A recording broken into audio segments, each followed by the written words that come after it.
Thinking this now. Hello, hello. We are live. It's time to draw live. We got Fuzzy right here, and we got me, Jason. So we're gonna do. Time to stretch and yawn. I'm sorry. It's already starting off where we're yawning. So anyway, it's Let's see. I just got off a phone call, so I'm all scatterbrained right now, but trying to get back into the mindset. What am I doing? Drawing comics.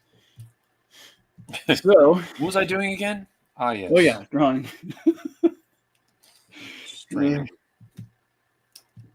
So yeah, Fuzzy and I, before the stream started, before I got the call, we're talking about planned obsolescence. Yes. How the world feels like it's really trying to make it difficult to have anything that lasts anymore. I was just saying, everything that I have bought over the last 10 years seems to be breaking this year and not working anymore.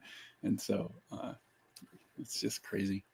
Anyway, we got a comment. Oh, I can't. I'm using two computers because I can't get it to work on just one computer. Yeah, I'm sorry for like trying to bother you with that in the chat that one day you were streaming.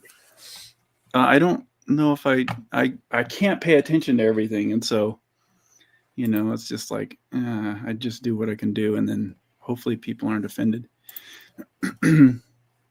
So, because I have my old computer that I'm trying to take everything off of it so I could literally throw it away because it something's going on with it to where it shuts down and it locks up and it holds hostage all my files. And so I'm only using that for the kind of to manage the live stream because my new Mac Mini, I can't seem to get sound working through it, even with headphones. So it's all I do is hear myself repeating, hear myself talking and technical issues. So anyway, so I'm using two computers to try to live stream right now. It's working. Anyway, it seems to be working fine. I don't know. Yeah, I'm not seeing any issues. No one else can tell how confused I am in the background. Well, maybe they can.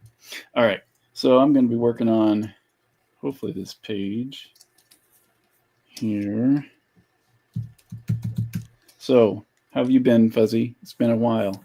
It's been since our last stream that we were hanging out that we talked, which That's was true. What 6 or 8 months ago.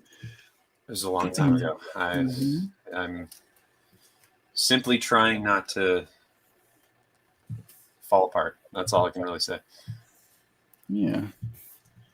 Well, that sounds like how I feel sometimes. I kind of I'm like, I need to if I remove this out of my life, then things will be cheaper and bills will be easier. And then I remove something else, and then I remove something else, and now I'm just kind of like, I'm just living bare bones now. I have nothing. No, I have no, yeah. So anyway, but I'm still able to do all this stuff. So I've told people before many times that like I do consider like getting freelance work or something, but then I'm like, if I get freelance work, I'm literally not going to finish this comic. And so I have to finish this before I ever consider that. And then usually what happens is I'll get to that stage where I'm done and in between projects and I consider it. And then I'm like, no, I don't ever want to do that again.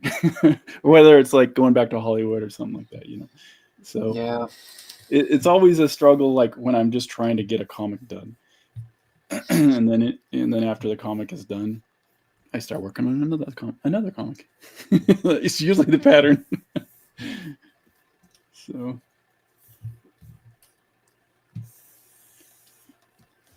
this got a text.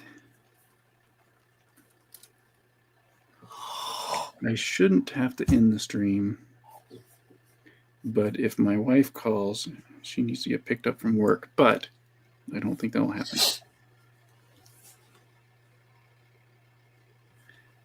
Nope, not from her. Okay. So are you still working on the Webtoons project? Yeah, I'm on hiatus right now. I have been for a while because I kind of life got uh, complicated, Yeah. and creating in general just kind of became hard. And Yeah. I don't Yeah, know. I think when life gets hard, creativity is the first thing that kind of stops, I think, for me. Or it's difficult, I guess. It used to be the reverse. It Yeah, used to be right. that when life was hard, the creative stuff was there to save me. Yeah. But now creative stuff is work. So Yeah. Yeah, that's exactly it. Creative stuff before was just a hobby. Yeah. It's like, oh, good. I don't have to work. I'll just go draw something with my friends. And now it's like, I gotta work, and creativity's gonna pay the bills, and yeah.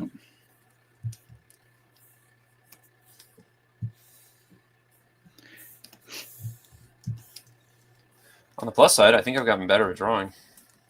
I bet. Yeah, if you've been doing it consistently, I'm sure you have. I should put your stuff on screen real quick so I can see. Oh, but I'm scribbling right now. Let me go. No, well, okay, I can wait. I'm No, kind I of can change what I'm working on to make no, it no, no. Don't make it more change. interesting. I'll just keep doing this. I mean, one of the beauties of working on a webtoon, as I'm sure you know, is that well, maybe you didn't work the way that, like, you didn't work necessarily standard, like industry standard, though, did you? So, Webtoon industry standard. yeah, well, yeah. Well, all right. Admittedly, American webtoon is different than South Korean webtoon, right? In Yeah, the I respect guess. that, Yeah. like, when it comes to Japanese comics, American Big Two uh,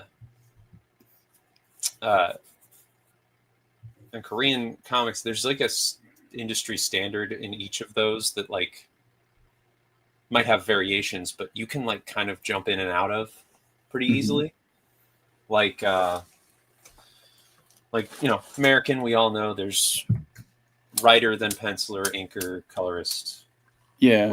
lettering and editing maybe. Yeah. Um, and then Japanese, you've got one guy who's running the whole thing, and he's got a bunch of assistants, and he passes Yeah. to all those assistants. Korean comics are pretty similar to that. It seems to be the case that there's a lot more like studio output, and it's less one guy and more like studios and in charge, like different people in charge of different parts of the comic. Yeah. And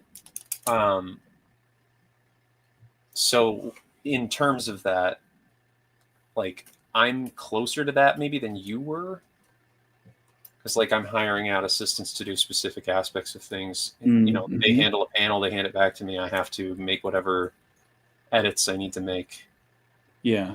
and I did. then I had it like that just a little bit before when like I had an assistant with coloring and flatting. mhm. Now I don't have anyone helping me again. So, Right. but yeah, go ahead. No, I was just saying like the beauty of the whole webtoon process is that even though what I was just doing is arguably pretty boring to watch, I do have not boring stuff that I have 10 things that I need to do at any given moment, and Mm-hmm. so I can just switch to one of the more interesting ones. Yeah. Well, you don't have to yet. Why not? I think. Well, I don't have you on screen either, so you don't have to All worry right. about it yet. What are the things that you're choosing to outsource, or you need to outsource?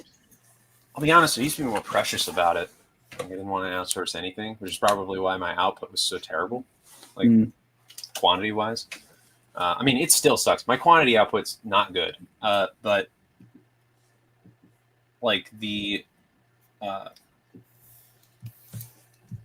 being able to put out um,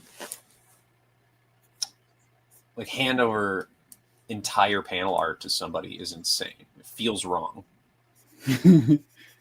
Is it just like for backgrounds or like a scene with just a building? The whole panel.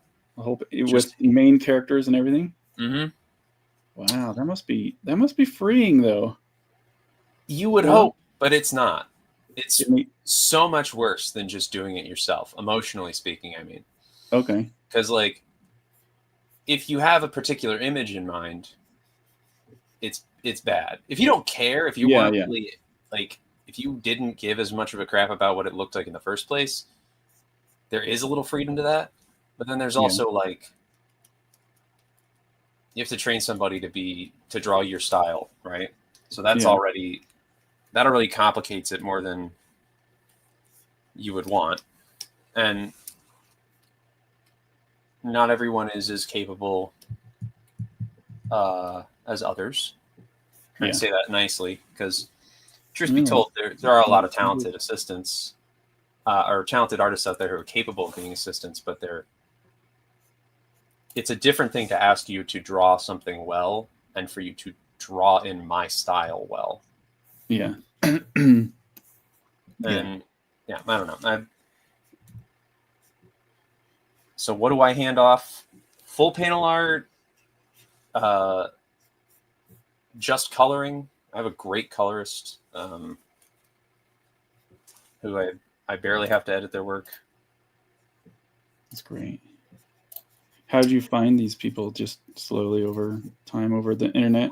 Yeah, over the internet. I hate it. That part's my least favorite, finding people. Yeah, that was hard for me too.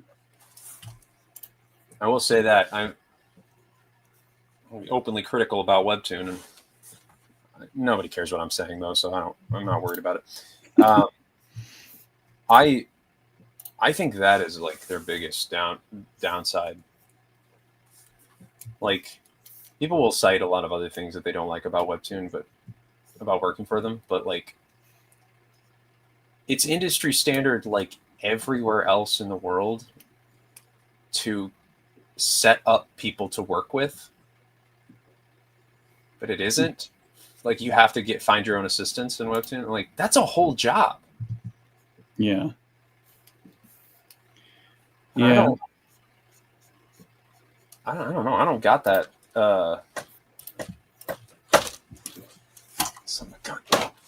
You're hoping that they will assist you more in building a team? Is that it? Like, I guess yeah. It felt when I was working with them, it seemed like all the things that they said they would do, they didn't do. Like we'll edit your comics, I'll be your editor. There was just no editing. But part of it's because I didn't want them to touch things too. So I don't know. I mean, I would argue that's a tougher one to promise because, like, what do you mean? Mm-hmm. You know, not like, what do they mean? What did you mean? Yeah. Arguably, they've done editing for me. Hey, Jessica. Arguably, Christmas cookies. Sorry. No, you're all right. You're all right. You're in charge. Okay, go ahead. But yeah, I don't know. I think, I mean, my editor's been fantastic. Like, truly wonderful. I'm about to switch editors. And who knows if that means they're going to drop me or what, I have no idea. But anyway, great editor. He's been wonderfully kind to me and been genuinely helpful with finding, like, ideas and all that. And this was someone through Webtoon? Mm-hmm. Interesting. But I mean, I don't know.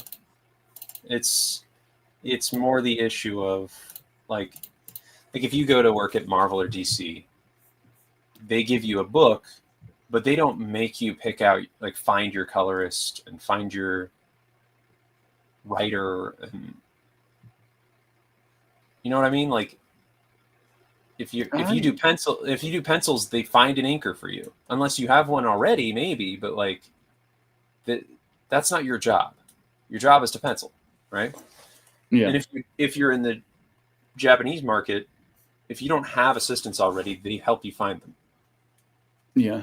And the same thing in Korea. You join a studio, they're gonna, I mean, unless you're literally running the studio, like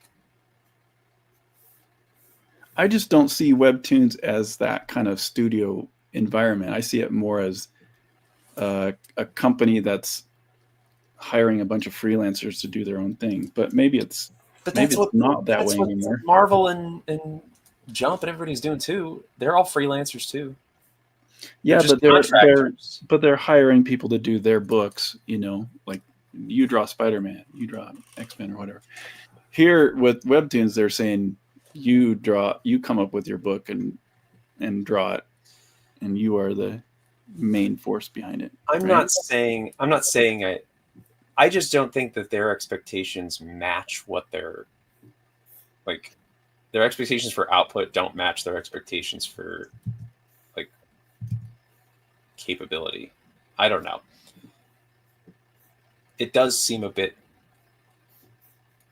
funny to think that I have so much more work than is, and like, I mean, we've talked about this before, but your output was still different than even what mine is. Mm-hmm. Like, I have to put a minimum of 50 panels out a week. That's the expectation. Now, grant you, I have not done a good job of that because I've been on. I reached my mental limit due to life circumstances and had to go on hiatus. But that's still their expectation. Yeah. And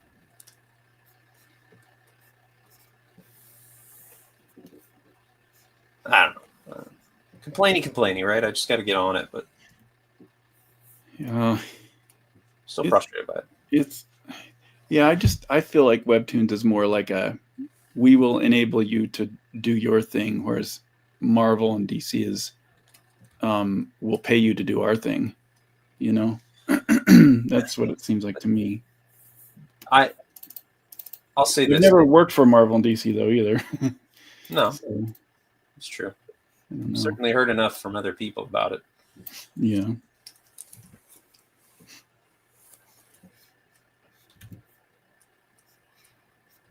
You were gonna say I will say this, and then I interrupted you.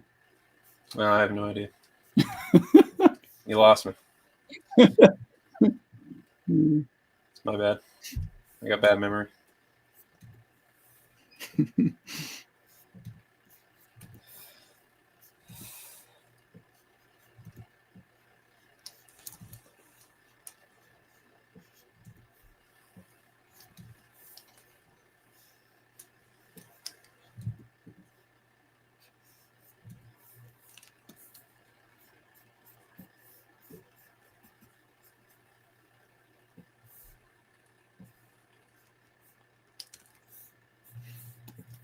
I think that looks like her.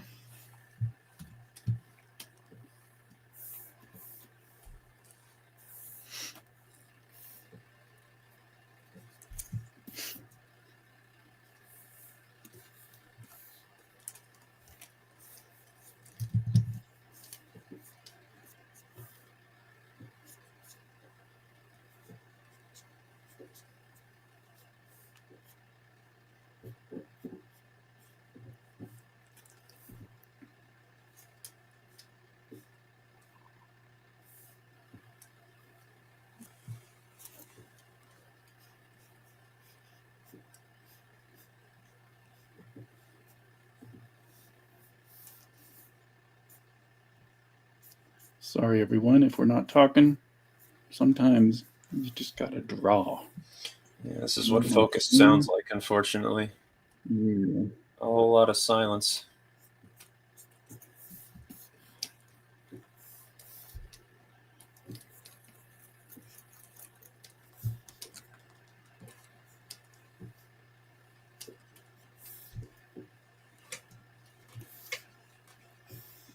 I'm also listening to music, so that might be causing me to be more quiet than I should be. Then you should be. No. You can be as quiet as you want. You have music in your headphones and you can hear the stream? Yeah. That's nice. I should figure out something like that. Well, I have a hard enough time just doing what I'm doing now. Hey. What up? How's it going? It is Hello. What's up, Jason? What's up, Fuzzy? How you doing? Why is it that you're always available for these streams when I'm available, Fuzzy? Because I don't have a life, and I'm You say available. I don't have a life? Well, I guess that's not true because I wasn't available yesterday, but I'm available basically all the time because I have no life. So Yeah.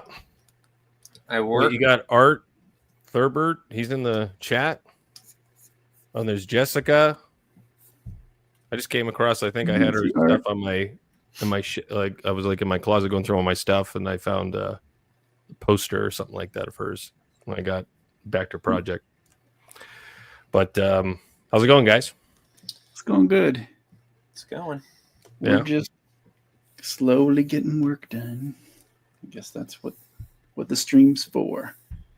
Yeah, I just finished a cover, so I'm like, all right, I got some time, and I was just gonna start doing some lettering, and which I really got to get to doing, but I'm like, not doing it right now. What are you working on? Right now I'm working on My Sister Suprema. I'm actually finishing up the book. I've been working on that for 3 years now, something like that. Because it's been it's not been a, I mean, what do you call that? It's like it's not been demanded, from Chuck for me to work on right now, because it's just no hard deadlines. You just no hard deadlines, and I just have so much creative freedom on that book. That's cool. So and you still get paid, even though I still get paid. That's really neat. Yeah. I need to find a job like that. If I finish something, I'll get paid usually, but I'd never know how much it'll be. That's my problem. And then I make my books so big that it takes me a year to finish them. No, it's just like still doing that grind of just trying to find work, but then I could find work, but then it doesn't pay enough, so I don't do it. So there's always something, because I don't end up ever pulling back my style or how I do things. Mm-hmm. So I end up working so long on some pages sometimes. Like I should not be spending 3 days on a page, and I have to do it in a day. But I end up spending so long on a page sometimes. But anyways, so yeah, but I finished some stuff today, and then still got to get on to the next. That sounds I hit a little too close to home there. Are you still doing the webtoons thing? Yes. Is it out? Is it technically? Can we see it? Can we read it? Yeah. Parts of it. I've been on hiatus because I'm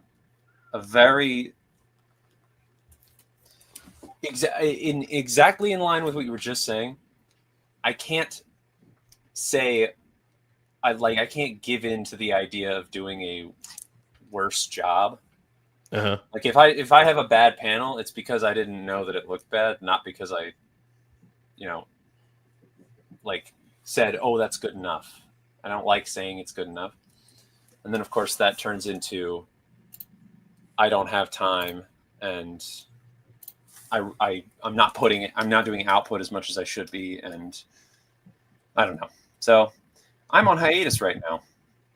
I mean, you can do that with so you did you get hired by Webtoons or something like that to do a series, and effectively you can kind of go off and on. You don't have to do like a weekly thing. Sort of. I mean, they haven't fired me yet, but I'm pretty sure they're going to at one point. And they're paying you every episode you make, or every. So for them, a hiatus really just means, if I'm not if my series isn't crazy popular, I don't know that they care. Because it's not, oh no, all that viewership that we lost, but this is, so they don't care. I care because I feel bad about not putting out when I should be. But well, so why did they hire you? I'm just kidding. No, but why did they give you a series? Sorry, go ahead. No, like so they had, I mean, like, what, you had a really cool idea, they wanted to hire you for that, they wanted to put you on. Yeah. Oh. And truthfully, I did get to a point where I was capable of doing it. I just had extenuating personal circumstances that basically shot me in the foot, and I couldn't handle the stress of it. And I don't want to like spend a million years talking about it, because it's gonna make this. Yeah, I don't want you to. I just say really somber, but like I just ended up hitting a really bad wall, and like with the story, like it wasn't going anywhere. It was just like you didn't. No, I have most of the story. I mean, I don't know how I feel about my writing abilities, but I have the story mostly figured out. It's just that the art was becoming a lot to put out for one person every week. Yeah. And I don't know, like, effectively I hit the point where it was, I don't know, a minimum 50 panels a week, which holy shit doesn't, yeah, thank you. Yeah. It doesn't sound crazy to someone who doesn't do art, but the moment you start, the moment you get into it and you go, oh, but it's like full art. Like, yeah, you have to write, storyboard, pencil, ink, color, letter, effects, and then like also try to kind of make sure that it works. Yeah, like, you got to look at it with. You have to like step back and look at it from fresh eyes. At the end of it, are you like, is this even any good? Yeah, like, you run out of time for that part of it, and the minimum is 50. I was never doing 50. I was doing 80. 100 something, and I didn't understand. I realized later, too late, that a lot of the episodes that come out regularly on Webtoons are like what you would get out of a manga chapter. Mm-hmm. A Webtoon might be 2 or 3, right? Like if you chopped a manga chapter into 2 or 3. Mm-hmm. So a Webtoon episode is way less than even a just a black and white manga chapter is. And so I was like thinking like, oh, so I've been like outputting, because I'm thinking of it in arcs and in episodes like you would have think a TV show. Mm-hmm. So if you did an arc of a TV show, that might be worth even 2 episodes or 2 chapters of a manga. So you're like, so in that way, I was trying to fit the equivalent of like, 6 episodes into one, which is why I was like, how am I supposed to do this story in only 50 it seems like everybody, it's like you're trying to put some effort and do something different, and then you notice that the whole thing is like you don't even need to do that much. You just kind of you just need to kind of inch it along, and it's enough. People are fine with that. Yes. But it always seems like you're kind of it kind of feels like you're gypping them in some way. I don't know. All this it always feels like that. But you just got to. That's the way that's what they want. Like that's how Webtoons wants or something. They set it up in a particular way, and initially there is that feeling of, oh no, I'm gypping them, and also like the worry of, is cutting it off just like actually making it bad? That's a separate question from any of that. But the other thing I didn't think of was like, yeah, but Webtoons set up this standard, so everybody who's reading these knows that's what to expect. So they're not feeling gypped, even though I think that it is that way. That's not how they see it. And like normal readers are going to go, yeah, but that's the amount that a Webtoon usually is. So you're not gypping us. And then I have to remember too, they're all free episodes. I'm like, Yeah, no one's paying for it and then being like, I want my money back. yeah. Well, I mean, some people are, but What kind of stories is like Webtoons looking for? I'm not saying I'm gonna go on Webtoons. I'm always curious. I just like, what did you? I mean, like early on in the early days, it was something different. Now, I don't think I haven't gone on it or anything. But what kind of stories? What kind of things are they looking for? What are always the common things? Manga after romance. really, I mean, Webtoons is a little different than manga just in terms of what they expect, but mostly it's regression stuff and I mean, which I don't even know if you know what any of this is, but like power system or not power system, sorry, system stuff, which is like if a person was in a video game or if the world was like a video game. Yeah, it's what's that called? What's that genre called? Like well, like Sword Art Online. Is that what you mean? Like that kind of stuff? Oh, you're thinking isekai. So yeah, isekai. That's what I was thinking of. Yeah, isekai has system aspects to it, but that's Yeah. not what I mean. System is more general. It's like you don't have to have the whole Spirited Away aspect to it. You could just be a dude who there's a magic in the world, and it also happens to be like very video gamey. Yeah. And there's like all the tropes that would make a isekai don't necessarily need to be there. But they look for a lot of those types of genres. I would argue they are they don't know as well what they want from the American creators. And that isn't to crap on them. It's just like I think there's a really obvious set expectation in the Korean space, and it's kind of harder to find what that looks like in the American space. So like with the American Webtoon site, you will see that there's like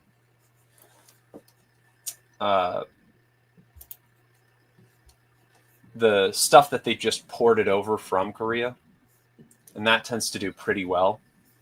So I think now they've started to turn from being a representation of the American comic book space to making American creators do what the Korean Webtoon space is doing. Okay. I will say that there's also like that sort of applies to manga too. So if you're doing something that's manga like Japanese like, they'll also be pretty open to that. But anything too different from that doesn't tend to get as immediate of a backing.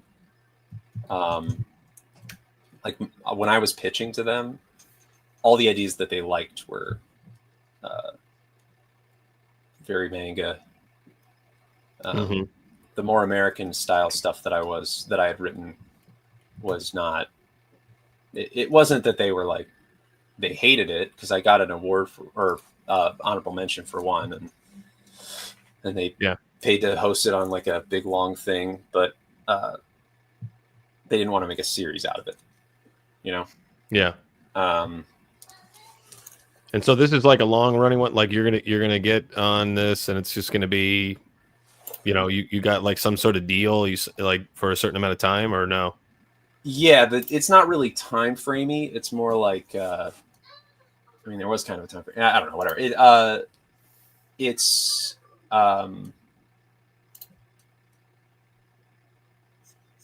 what is wrong with my brain? It is it's fuzzy. Yeah. Throw it up in the chat here.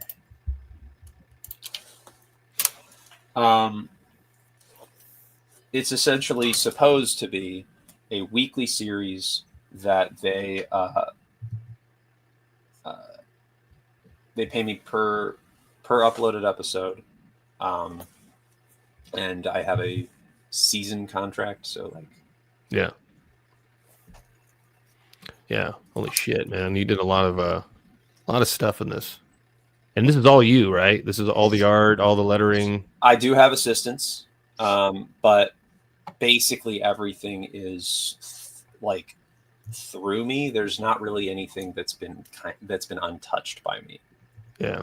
So even if there's like a panel, like a full panel that I've given to somebody, I end up redrawing parts of it. I end up doing coloring or effects on top of it, whatever else. So it's not correct for me to say that it's all me, but it is mostly me. Yeah. You're leading it. Yeah, I put the link in the comments so people can see it, and then I also have it on screen here. So if you guys want to go check out Fuzzy's comic, Yeah, cool. Thank you. I haven't even seen it, Fuzzy, because last time we talked, it wasn't launched yet. So, and I don't go to Webtoons looking for anything. So, Yeah, I think it's like that was the same thing. I saw some of the stuff that you were working on that day. I guess that day, all that long ago. But Jason, when you were working on like Remind, or when you were working on Sithra and stuff, did you have a writing partner? Did you have somebody that you bounced ideas off? You had a springboard, basically. Not really. I would write it all, and then the time when I would have someone help me with writing was after it was pretty much done. My editor, Jeremy Barlow, would go through it, and he would make suggestions for tweaking things or something. Or there might be some pages. Huh? Did you ever do them and like that, or no? Oh yeah, he had really good suggestions. Yeah, there was some pages where I would be like, I don't know what to write here, and he would write something, like the character's feeling this, how would I do that? And then sometimes he would just make suggestions, throw in things, and so I'd pay him to proofread it and edit it and do additional text type stuff. Suggestions, and so that was the best because I could kind of pick and choose what I wanted to use, but mostly everything he would suggest I would use it, but he also didn't try to push me to change the story into anything else, so and things like Remind, that was my first graphic novel where I really was like, okay, I'm going to write this myself. And I worked on it for a long time as an animation first, for like 7 years. And so I really thought about the story a lot, and I ran it by a lot of different people, and it kept changing. And, so I think Remind had a lot of outside influence. And there was, and the comic, maybe not as much as well, I don't know. It still has had, everything I do has influence, of course, like I think everybody's work is influenced in a lot of ways that they don't even realize. I'll watch movies now and that are really old movies, and I'll be like, oh, I remember liking that movie. And I was like, oh my goodness, I totally ripped that off in Remind, Oh, I can't believe I almost took that exactly scene by scene, and I'm like, I didn't realize it, but for whatever reason, it stuck with me when I was a kid, and so I'm like, yeah, do that scene. Yeah, I'm like writing, I'm writing this story, and then I noticed that, so I wrote this whole thing out, and then I got some notes, and I just like rewrote it, wrote the whole story, and I started it off completely different, and it stuck. It like actually did. It was actually way better opening, and then I watched. You ever seen that movie Breakdown with Kurt Russell? No. You ever heard of it? No, I haven't. Okay, well, it's a really good thriller. It just starts off with like they're on the road, and then it's a wife and a husband, and then they stop somewhere, and at a gas station, and then they leave, and then the car starts messing up, and so it's just like this. It's just this introduction of these people on this road, on this desert road or something in the middle of nowhere, and then things start happening, like the messed up things start, and that's how I started my story, where they're on a road. It was like almost like I was watching breakdowns, like I copied it. I was like, holy crap! Like I don't even remember this isn't like But it seems to be that, it's just like some stories where it's just, you start off in a high school and then the student, and then something just, there's always this circle going around. Oh, I begin my day, I go to school, I play, I do my work, and then I come back home and I sleep and I wake up, do the same. And then that's the cycle. Just then where do you go? Like, how do you just unexpectedly have a turn? Suddenly this happens, right? During my normal mundane day. So it just, I guess I was just taking from from one of those normal, like, oh, you're driving down the road and then you make a wrong turn, right? There's a movie called Wrong Turn. And I was like, oh, that's the same thing. It's like, Yeah, but at a certain point, you have to understand that, like, people are taking from everything, and you can't not be stealing. Yeah, like, exactly. There's aspects of everything that, like, you could tear your own work apart. What'd you steal? Ages. What'd you steal from? I mean, I don't know. It depends on how big or small you want to get. Like, I mean, like, I understand, types. Like, there's like a lot of design elements, that I'll take from, just inspired by kind of thing. Like, I could tell you, and then it's just, oh, I'm working in this genre, and then, yeah. But overall, like, yeah, if I were to do a story about, like, just whatever the premises of Harry Potter, I mean, I would write it completely different. You know what I mean? It's just, yeah. You get what I'm saying? It's just like, I personally stealing is like, stealing is, I don't know. I don't know. Stealing is, it sounds like, yeah, like, again, like I'm not plagiarizing. I'm not like completely taking someone's work or something like that. It's inspired by, it's hard not to get inspired by certain things. Mm-hmm. I mean, like my coloring, I was like, I always reference your stuff, Jason. I go, when I saw what you were, how you were coloring, I was like, I don't see this anywhere. I need to do this. And then everybody was like, then I had another colorist that was in like a professional comic book colorist. They were saying, you're doing something that no one else is doing. I said, yeah, I know. Cause I saw it when Jason Brubaker, I'm like, he was doing it first. And so I just took from him. So I didn't steal your coloring style. I just kind of, I don't know, implemented it but stole it in a nice way. I don't know. It's when you start doing accepts. Like, my main character, this is true, is just Batman. But then it's when you say she's Batman, except she's a girl and she's 16 and she's and then you say the million accepts and you're like, okay, so it's not Batman then. And it's like, yeah, I guess it's just a starting point, but at the end of the day, it's a different thing. I might feel like I stole, but it's not true. And that's, I don't know. That's what I tell myself. I don't know if that's necessarily the exact right way to look at it. If you steal from one person and everything's a ripoff of one thing, then that's obviously dumb. But if you steal from 100 different things, then there's no way it can be exactly like Batman. It's a combination of 100 different things. It's obviously just something new that's inspired by 100 different things, And I think that's just how all artists are, whether they want to admit it or not. Like, what got us into art?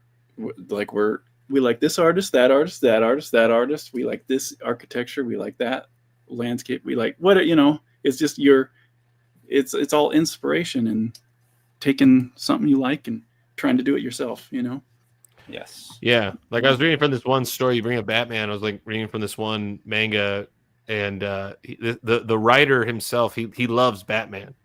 And like, I think it was in one of his stories, there was like, whenever they'd watch a TV show, you'd see Batman on it, but it was Batman, but he had like bats, like literal like baseball bats on his head. It was like stupid things like that. It was literally supposed to be like just so dumb. And it was like, it would just be in a panel, like, oh, I'm watching Batman. And then they like, anyway, then in his next big story, there was a character who's literally like Bruce Wayne, like there was just like, oh, he's a young, but they changed, but the only like twists were in it were just like, oh, he's, he didn't like lose his parents. it's like he seeks justice and he wants to be a hero and he wants to, you know what I mean? It's like that. And he uses his money to create things to like, you know, not allow himself to like he can run into a burning building and not get like, he can just wear whatever he's wearing. Like, and even his skin, you know what I mean? Like he can walk into some, you know, he created this thing. He uses all his money and his resources and to create something to help him not burn, you know, in the fire or whatever. And so he can get out of places easier like that. Like if you wanted to save somebody. So that was one of the things that he did. Anyway, the point is just like, yeah, that's a cool. But there was like a little interesting little twist on there, you know. And so it's like when you say that she's Batman and she's 16. Oh, is it just Batman and they're 16? Is that what it is? Is that the like a 16-year-old Batman? If Bruce Wayne, like what? Oh, we didn't know the story about Bruce Wayne when he was 16 years old. You know, but that's what I'm saying is she's a girl, she's 16, she wasn't born rich, and then I'm saying I don't have a million years to tell you every except. The starting point may have been I'm gonna write her personality like Batman so that it's easier to hear her voice. And I don't know how you guys do dialogue. How you both? It sounds like you write as well. I know Jason, obviously you do, but I don't know what. Oh, sorry? yeah. No. I thought you were asking me a question, but yeah. Just for you the opportunity for you to correct me if you're not a writer. But like when I'm writing, I have to hear the voices and like speak as them. Yeah. And if I don't have a voice for them, it makes it a million times harder to like effectively write good dialogue. Mm-hmm. So not that I'm claiming my dialogue is great. I couldn't even do passable dialogue if I didn't have some kind of a voice. So I just made her voice Batman in my head while I had conversations as her. Mm-hmm. And that's where the Batman comparison comes from, is anytime she's talking, it's just Batman. Okay. And I don't all right. Yeah. Yeah. Maybe have been an overcomplicated response to that, but No, I just don't. I don't know what you mean. Then I guess when you say she's Batman, I'm understanding. Maybe I missed something. I'm just like, she's trying to solve the case. She's trying to solve cases, right? So she's a detective in some respects. She has a lot of like she has a utility belt of sorts in that she has a cape with a bunch of stuff in it. So she's got something for everything, every moment, right? Mm-hmm. Her parents are dead. And she's currently looking for the killer, but that's, you know, she's Batman except all these other things that make her not Batman at all. Like, did she have a sense of justice? Does she This is the point of what I was saying, is that you can get stuck if you say I stole this, but you have to say, do I have enough accepts? Well, I'm trying to see like if you did steal. I'm just No, I'm saying I don't think I did. Okay, yeah, I know. It's like, yeah, you could have a character that's rich and they don't have a utility belt, they have a utility coat. You know what I mean? Their parents are dead. You can't take all, you know what I mean? It's like Batman, you can't just take every, you know what I mean? I get that. It's like, their name's not Bruce Wayne or Wayne Bruce or something like that. Yeah. They're not like in Gotham. They're not like, you know what I mean? Like, yeah, I know what you mean. The point I was making was actually to say, no, I actually don't think I stole anything. And even if I did, it's really pretty minimal. Yeah, it doesn't. It's inconsequential.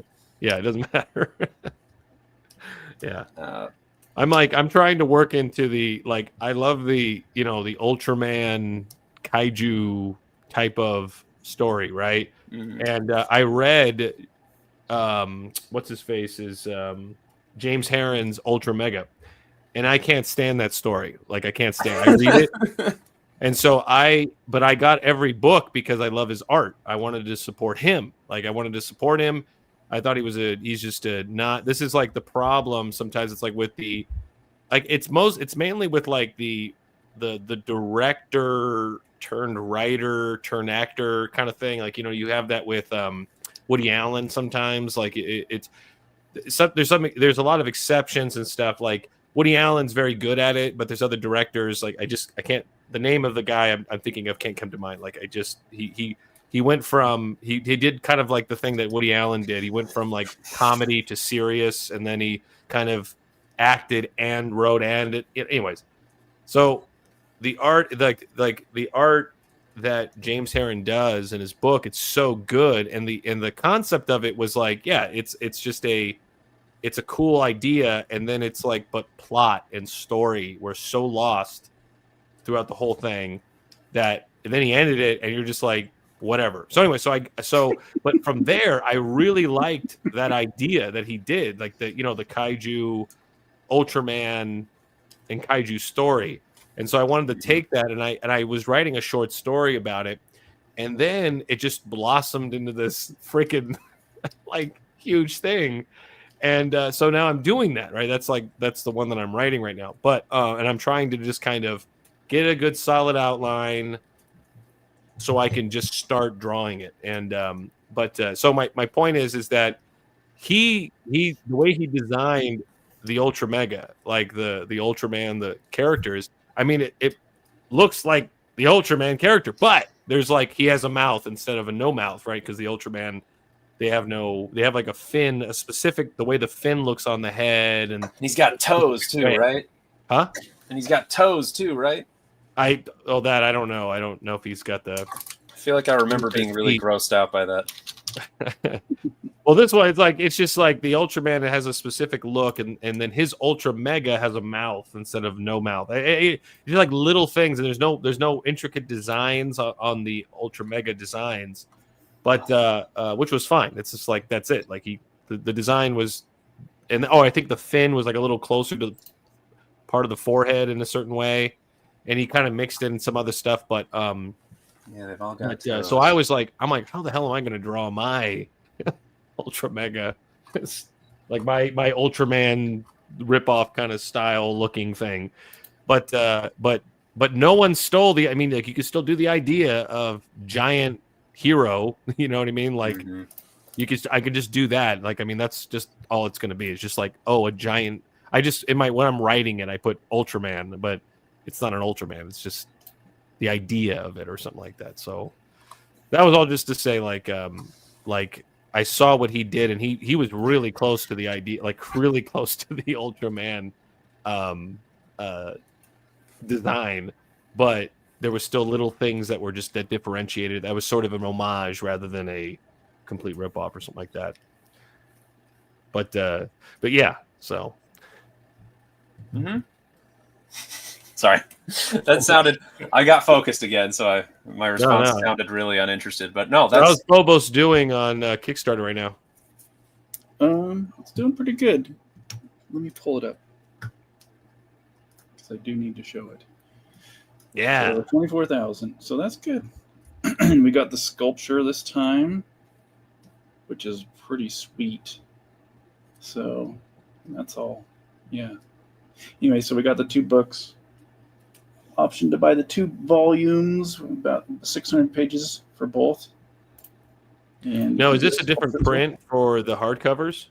Like, is it going to be like, because I have your first one, and it's a specific size, isn't it? Yeah, it'll match that first one. Yeah, it's like that first hardcover, the 300 pager. So I'm just continuing that for the Phobos crowd. I mean, for the Kickstarter crowd, and then Titan Comics is going to do manga versions that are more mass market next year. That's the plan anyway. Yeah. So you got like a deal going on. You're going to continue and finish out Phobos. Yeah. I'm working on the 3rd volume now. So, and the idea is to get it done within the next 6 to 8 months, and then that will be the complete Phobos story. And so Titan will have the complete story, to do as a manga editions. Yeah. And I'll do another Kickstarter for the last hardcover as well, so you can complete the set as hardcovers or the mass market edition. Yeah, I thought you were like quitting comics. You're like, I'm done. Well, I quit comics every month, I think. I'm I know, like I remember hearing like I remember when Doug Tenaple, like I remember on stream, it's like if he got a job at DreamWorks, he said he was going to quit doing comics. Mhm. I'm like I'm at this point too where I'm just like if I get this job, like some of these jobs that like I see pop up, like Mhm. lead artist on whatever gaming company on something or whatever, and if I end up getting that, like I think I'd have to retire on comics or something. Because it's just like, dude, it's just like I'm like constantly like I'm trying to write my own story, try to do what you did. Like, I mean, I think that was basically like the whole like thing was just trying to independently do my own book and then kind of work from there and just work my ass off making my own book and then crowdfunding constantly. And now I feel like I'm at a really good point of all these business opportunities that have come up, but I still have no book. I've always been writing and then but now I'm like, dude, I'm like, it's so close to just getting done and it's going to be very good. Okay. It's going to be like really good book, but I got to get it done. Yeah. So, but I'm always like this close. I'm just like if anybody wants to see, it's like that close to quitting just completely because comics is so hard. It's punishing. Hey, could I have said the F word? I meant to ask you this before we started. How do you feel about swearing on your streams? Well, I don't know how many people watch it, so it doesn't matter probably. Yeah, well, I can give you a number. I know that YouTube TOS or something like that may give you a certain amount of F-bombs. I don't know if you're doing monetization on your live stream, but yeah. I don't really focus on my art YouTube channel anymore, and so YouTube's kind of, it doesn't seem like they really care to promote it anymore. So got it. Well, all right. I was just gonna say, like, it's always it's always very difficult all the time. But then you find your wind in your sails again. I don't know. It's find weird. it again. I've told people over and over, like friends, like I think I'm retiring comics and stuff, and they're like, well, just give it time, and then you'll be excited again about it one day. And it's true. It's like, okay. Wake up one morning, I'm like, I'm gonna finish this whole entire book in 3 months, and then you just go for it again. And so the thing is, those people that you're talking to are also like, like we've heard this one before. Like, it's not, I don't know, it's not like telling a random person. Yeah. It's kind of a joke at this point. Yeah, it's like, yeah, right. That's why, like, it's like I tell people, you want to get into comics? Like, you serious? Because, I mean, I love comics. I love doing them. I love drawing. I love all about it. I love the story. And, and now I'm trying to like really prove that, what is it like, I could tell a story. I know I can. I just was like, well, I got to do it. I'd rather than just keep talking. Yeah. But I'm always telling people, like, just because it's so difficult to make a living doing this, like doing art, because there's like everybody, I'm just competing with so many different people that are drawing, that are writing and doing all that stuff, who shouldn't be doing it, shouldn't be writing, shouldn't be drawing, shouldn't be making comic books, because they're just flooding the market with bad stuff, because that's what you're also competing with that. And it's just, that's what you have to deal with all the time. Like, you got to always deal with that. It's stressful, and it's, but then, then it's all of a sudden really rewarding. It could be really, but you got to really think about it early on. Like, you want to have kids, you want to get married, you're going to be a burden. You're a burden. you gotta understand that, like, early on. I didn't realize that how much of a burden I was. Imagine doing that and marrying another artist. Yeah, right. Yeah, don't marry another artist. Hi. Yeah, don't do that. Now, that makes it sound like she's a burden. She's not. My wife is wonderful. She's the reason I'm not.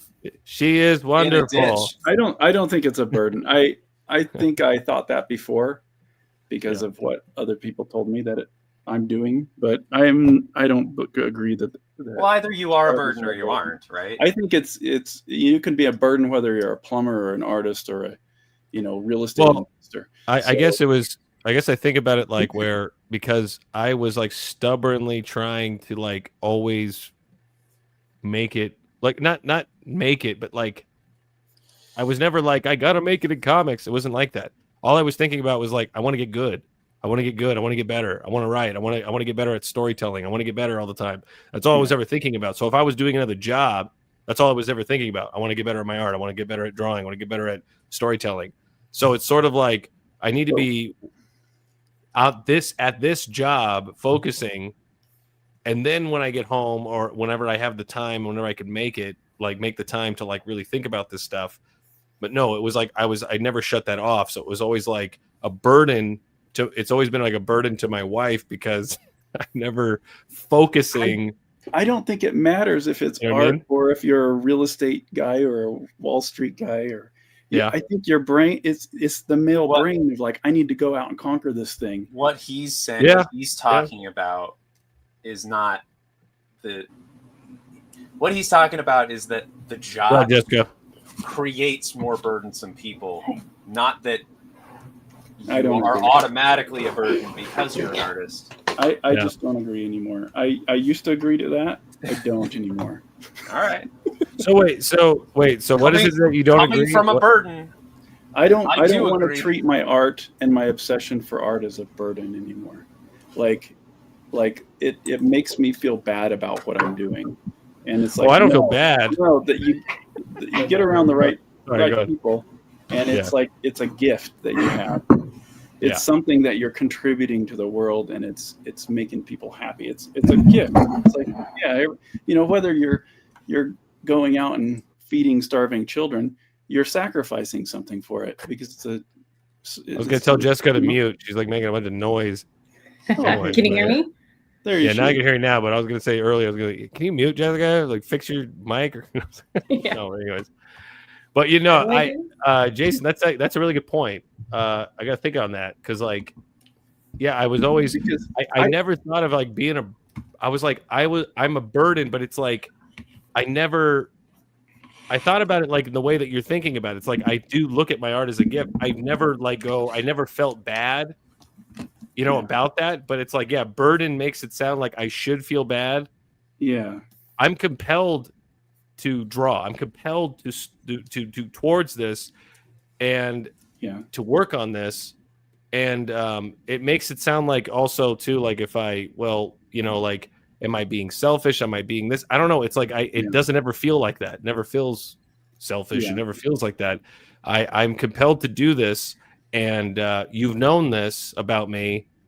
You know what I mean? Like, so it's like either come along or not, it's like that.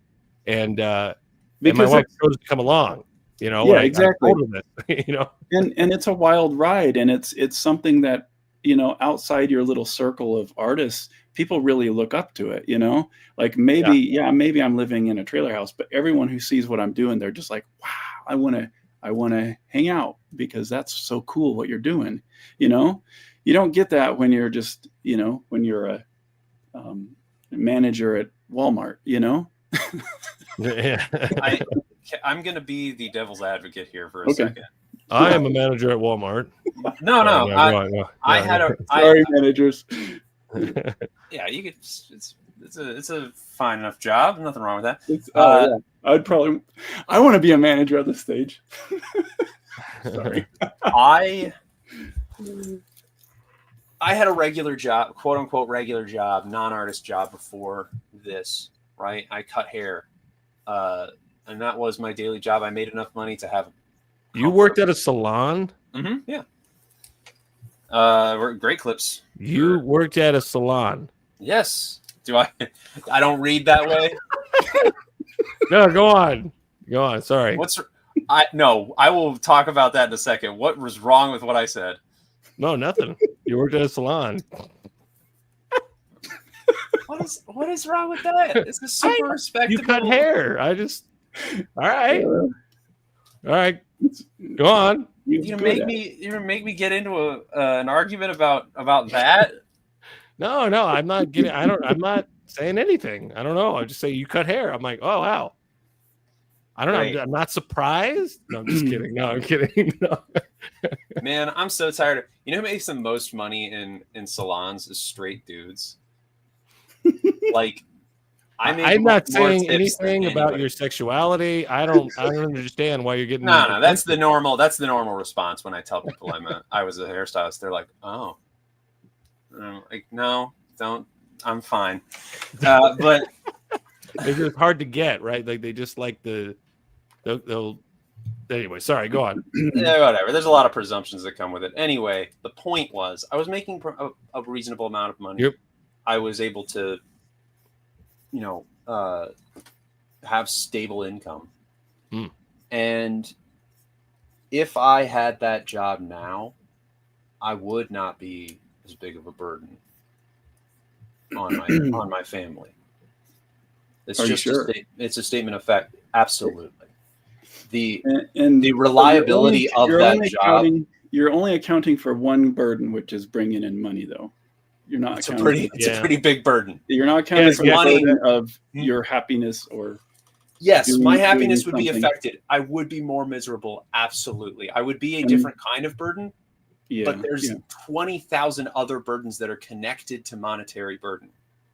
Sure. Yeah. It means for food, it means for shelter, it means for insurance, for healthcare.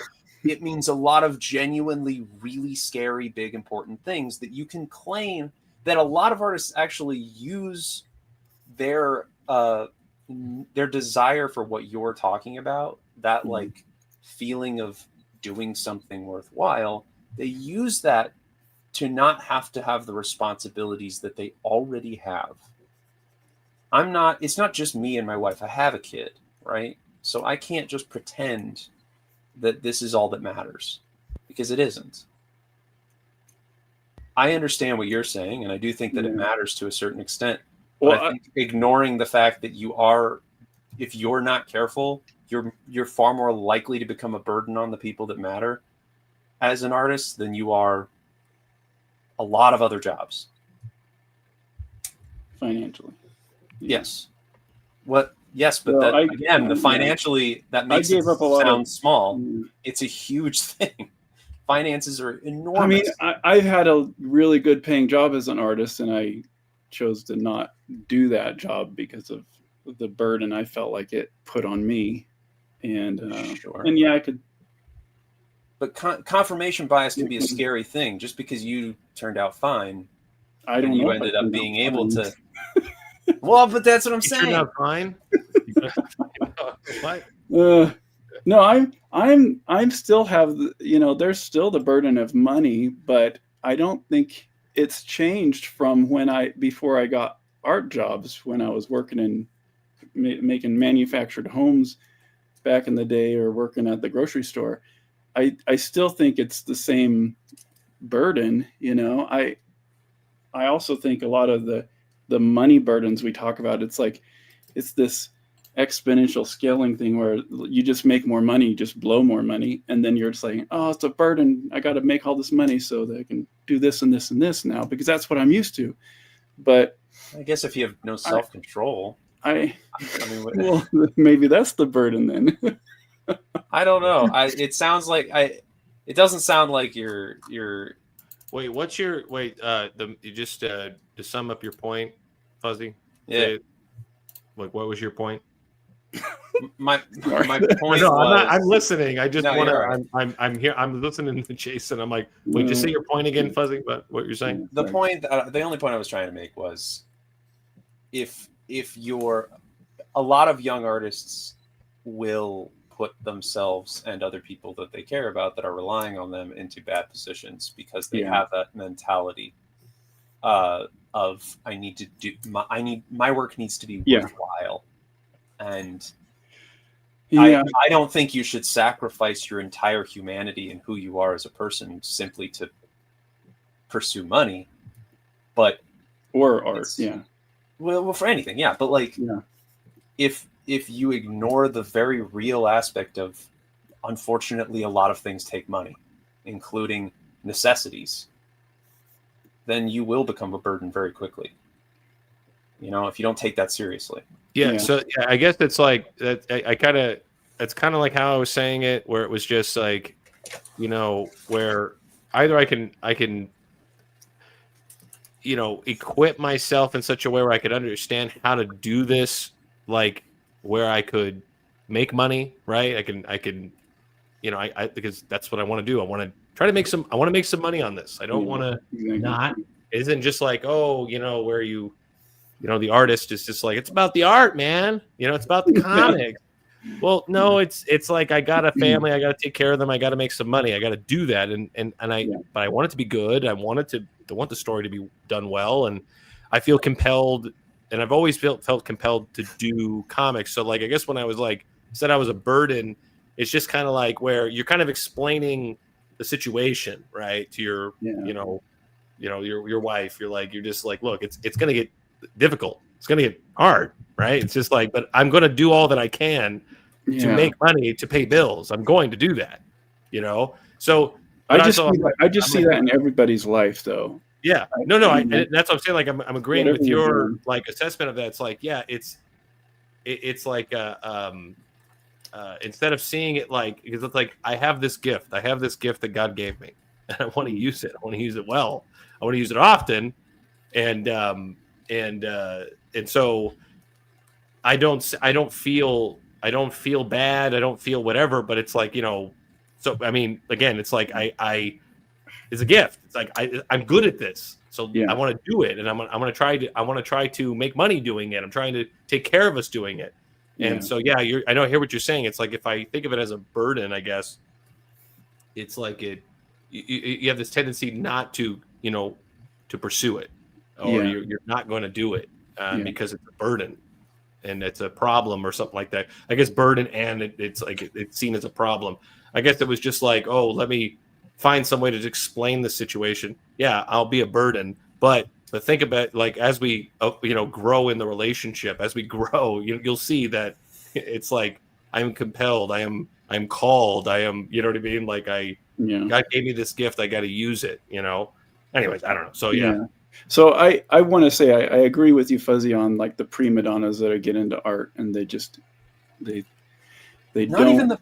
don't take care of anything around them because they want everyone to serve their gifts. I don't like that at all. I don't even mean just a prima donna. I mean a person.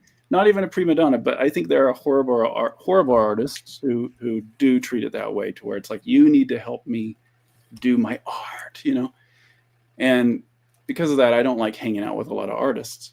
I mean, you guys are the exception, right?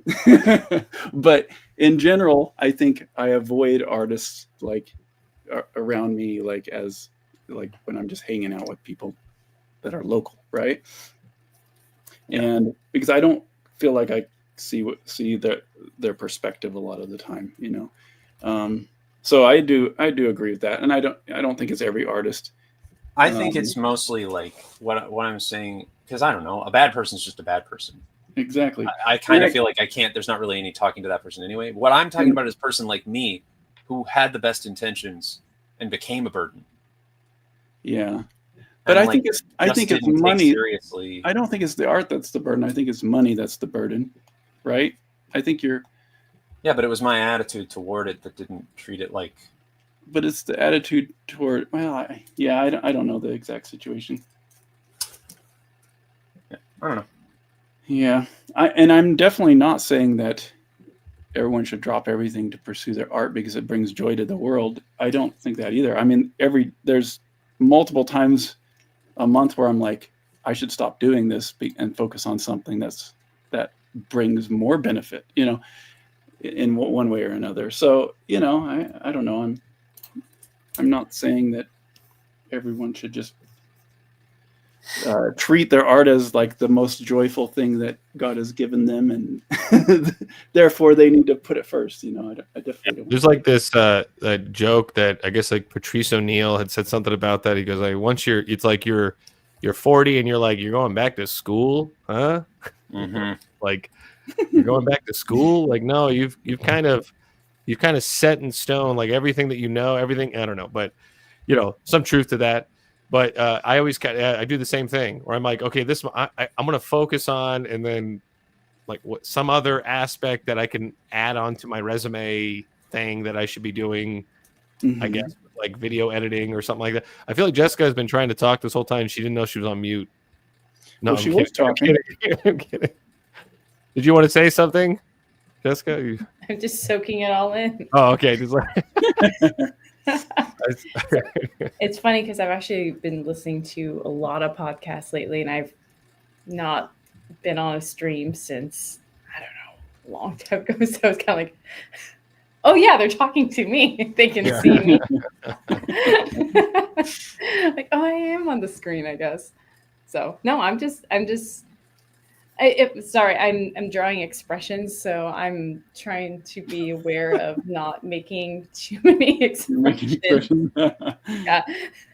yeah. I mean, I know I'm not the only one who does that. Oh, So for are you- sure. Are you working on your next book for that?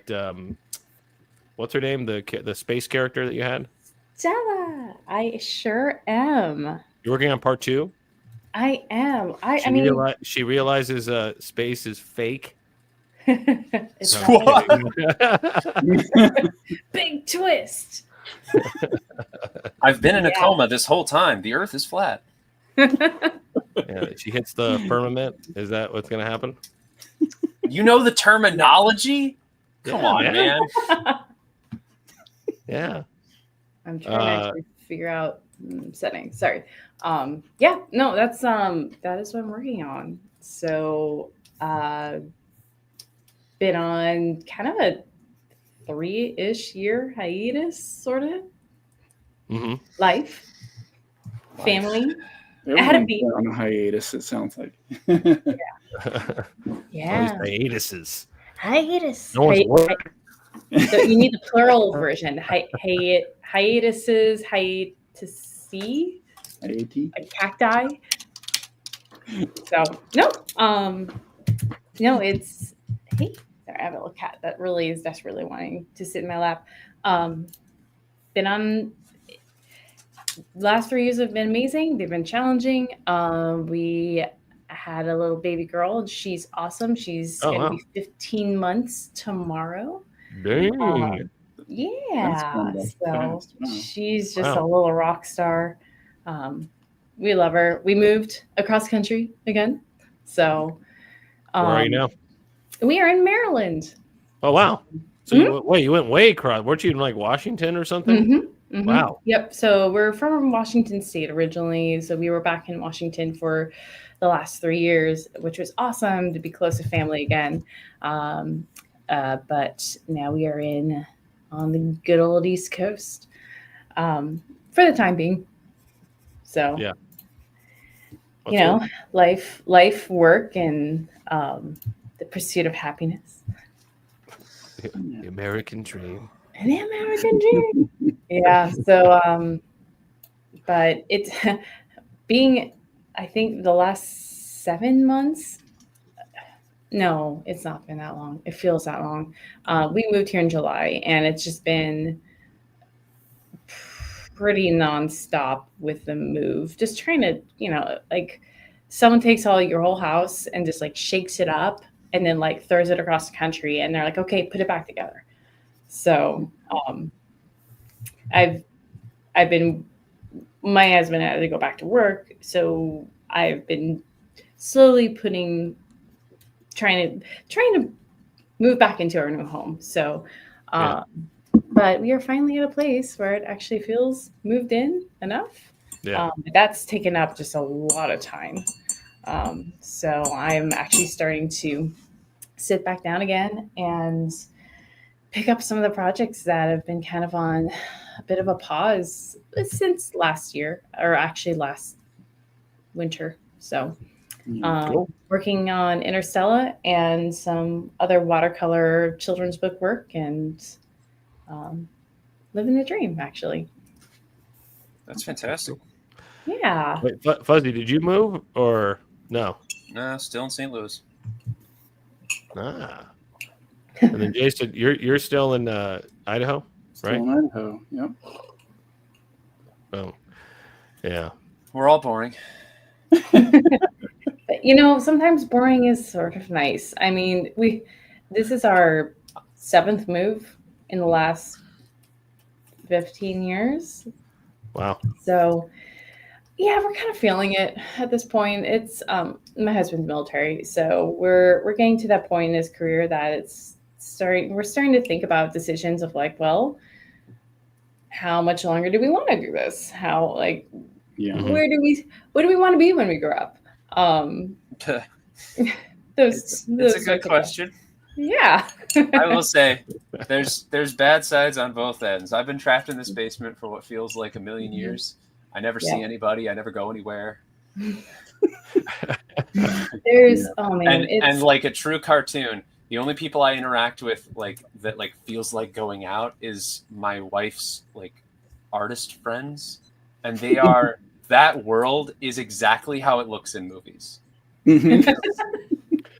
Like a Woody Allen movie? It's like snooty rich people Yeah. who are like having very pretentious conversations, and you're like, oh, everything's fancy, and then and you're like, I'm underdressed all the time. That's how you always feel. And then I go back into my basement where I'm cooking in my own farts, and I'm just like, cool. I don't have a life. I'm not a real person. Living the dream.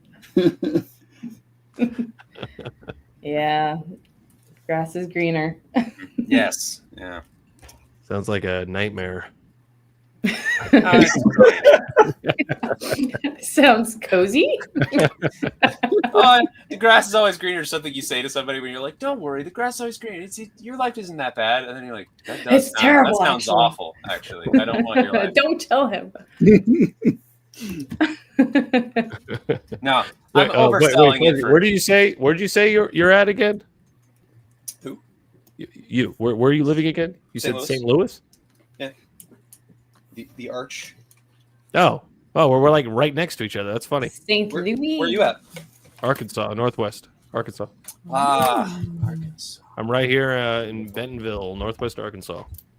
Well, you guys can hang out. You don't Yeah, have to thank be in the pretentious art. Shit, I shouldn't have said Yeah. anything. I'm going You to find both- you. You can both Yeah, I'm sit gonna in find the same you. basement. Guilty. We're gonna go to a convention together. Side by Dress side. up. Be best friends. Dressed up like what's in- Deadpool. What's in Bentonville? It's the home of Walmart. Oh. Okay. This is Walmart count. This is where Walmart started. Well, all right. Do they have the Yeah. best Walmart there? That's right. No Costco's allowed. No. That's a terrible world to live in. I know. I really want to go to a Costco. I haven't been to one in forever. It's been like 3 years. So there's the nearest Costco. I think is like 3 hours away or something like that. I think it's in Little Rock. So So that's what hell is like. Oh. no Costco's. No What the hell? I've been She's to a like, Costco a I handful can't of get times. like my what is it? My 2-liter vodka. No, I'm kidding. It's like Excuse me, my Starbucks Frappuccino, my 750 milliliter. As long Holy as moly. they got hot dogs, I don't care. I need hot yeah, dogs. it's just in my Sam's life. Club. We got the knockoff. We got the knockoff. Oh, yeah. Costco. We got Sam's Clubs everywhere. Do they have comparable hot dog service, or is it? Yeah, whatever. Are they at $1.50? Yeah, they're like $1.50 or whatever it is. Yeah, same thing. It's like it's same exact like the prices and whatnot. Model.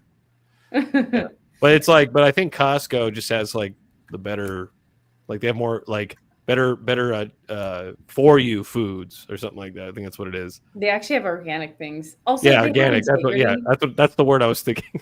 integrity. Organic food. They have more morality, integrity, values. I guess that is a good way to put it.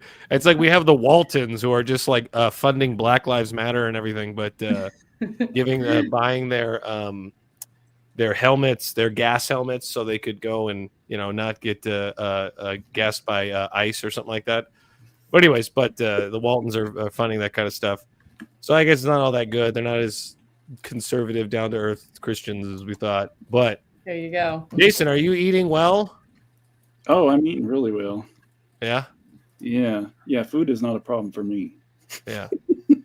Does Idaho have that? Like, do they have like Well, you're in Idaho. Yeah, that's right. Yeah. Yeah. So yeah. like, they have the organic bug over there or no? Oh yeah, Um, right. Organic Well, bug. Maybe it depends on where. They eat bugs, and I'm just kidding. Yeah, who's eating bug? What are you talking about? As long as they're organic. well, I mean, Is that a thing? Are people eating I- bug now? I don't. Well, eat you bugs. found out that your red dye in your chips or something like that. Some of the Yeah. dyes that your chips were from mashed up bugs or something. No, I don't know how true that is. But Oh yeah, yeah, it's Something like that. organic. Yeah, very organic. Yeah. I don't. Yeah. I don't really buy into the organic thing, but I do eat a lot of meat, and I try not to eat processed foods and stuff like that.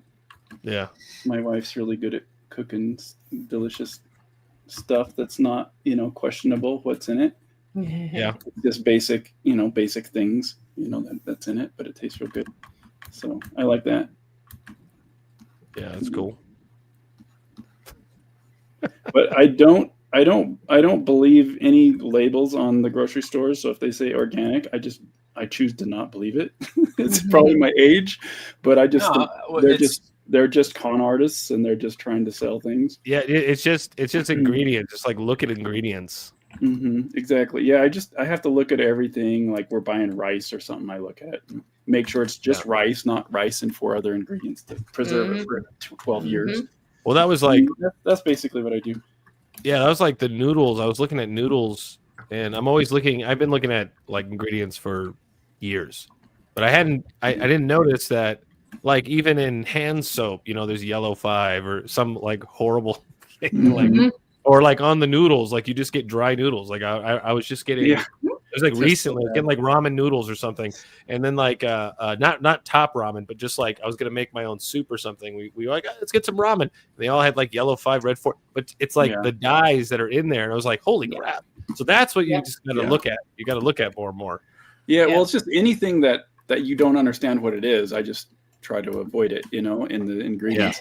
And my eyes really opened up to it when I started going to the Philippines, because they just eat fat and lard and all kinds of stuff like everybody here would be horrified of, but they're all skinny and healthy. And Right. you just get everything fresh. And even if you get noodles over there and bread, it's not made with wheat, it's made with cassava root. And so it's like you eat it and you don't get tired, and and so it's like all the ingredients, all the oils, they're like palm oils and coconut oil, and so it's like they just cook without even thinking about it, but it's just healthier because the government over there doesn't allow a lot of this crap in too. But it just kind of changed my perspective on it, and because you can go over there and look at the packaging of the same products, and it uses like coconut oil instead of seed oil or something, and so you can even buy packaged stuff over there and not be all bloated and feel like crap after you eat it. So anyway, it's That's part of the fun. kind of opened my eyes up to it, just traveling to other countries. How screwed It's up we are. interesting. One of our neighbors at in our last place we lived, their son could not consume the red dye, the red 40, because he would basically get manic.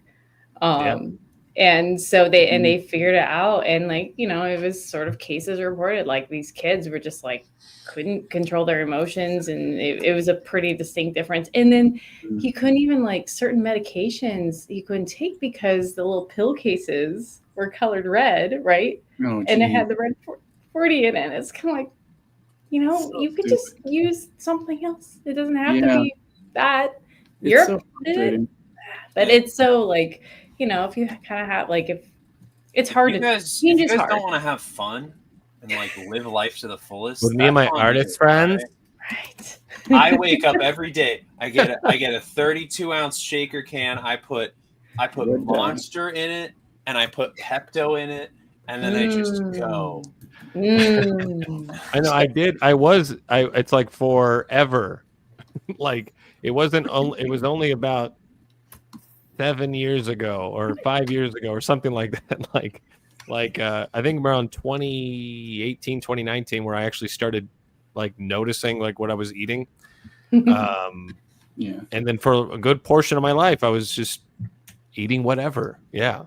Yeah. I've always been skinny and and like and relatively healthy, you know. Mhm. But yeah, so it's just there is something to that. You know, just it's like me now. There's like that meme where they go me as a parent, and then you're just looking at all the ingredients, and you see one you don't like, and you just throw it away, and then you go. Then the meme is like, oh, when I was a kid, and then you see all the sodas and the cereal, and you see all the stuff, all the crap you're eating forever.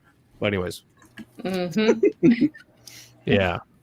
I will Yeah. say the day I realized that eating Halloween candy no longer brought happiness made me a little upset. That reminds me, Jessica. My wife decorated our Christmas tree and put candy canes all over it, and I was like, Uh-huh. "Oh, this is so cool!" And I took one off and I started chewing on it, and then my tooth broke, and I'm like, Oh, "Okay, well, I guess I won't do that anymore." Suddenly, I had my childhood like excitement for Christmas decorations again. Your tooth broke again. oh. Yeah, or actually, my crown broke. I cracked some. But it's okay. I just popped out my dentures and put my good ones in, and we were good to go. Yeah. I know. Oh, Jesus, Man, up there. that's rough, Yeah. dude. Oh No. man. So Jason, what is it? I never asked you, like, what denomination are you? Christian? I've always kind of just considered myself a non-denominational. Yeah, because it's a I've jumped non-answer. around. Can you answer I've the jumped around. question? He's rattlesnake. He's rattlesnake Baptist. No, but what is I mean, it? So what is like the core belief? Like, what's the like Right. you in the non-denom? Because I was non-denom, and everybody What's who's the core non-denom belief? don't believe the same. Uh, What is it that what's your main core Well, I- thing? Jesus. Yeah, that's what I was Yes, gonna they say. are. Right answer.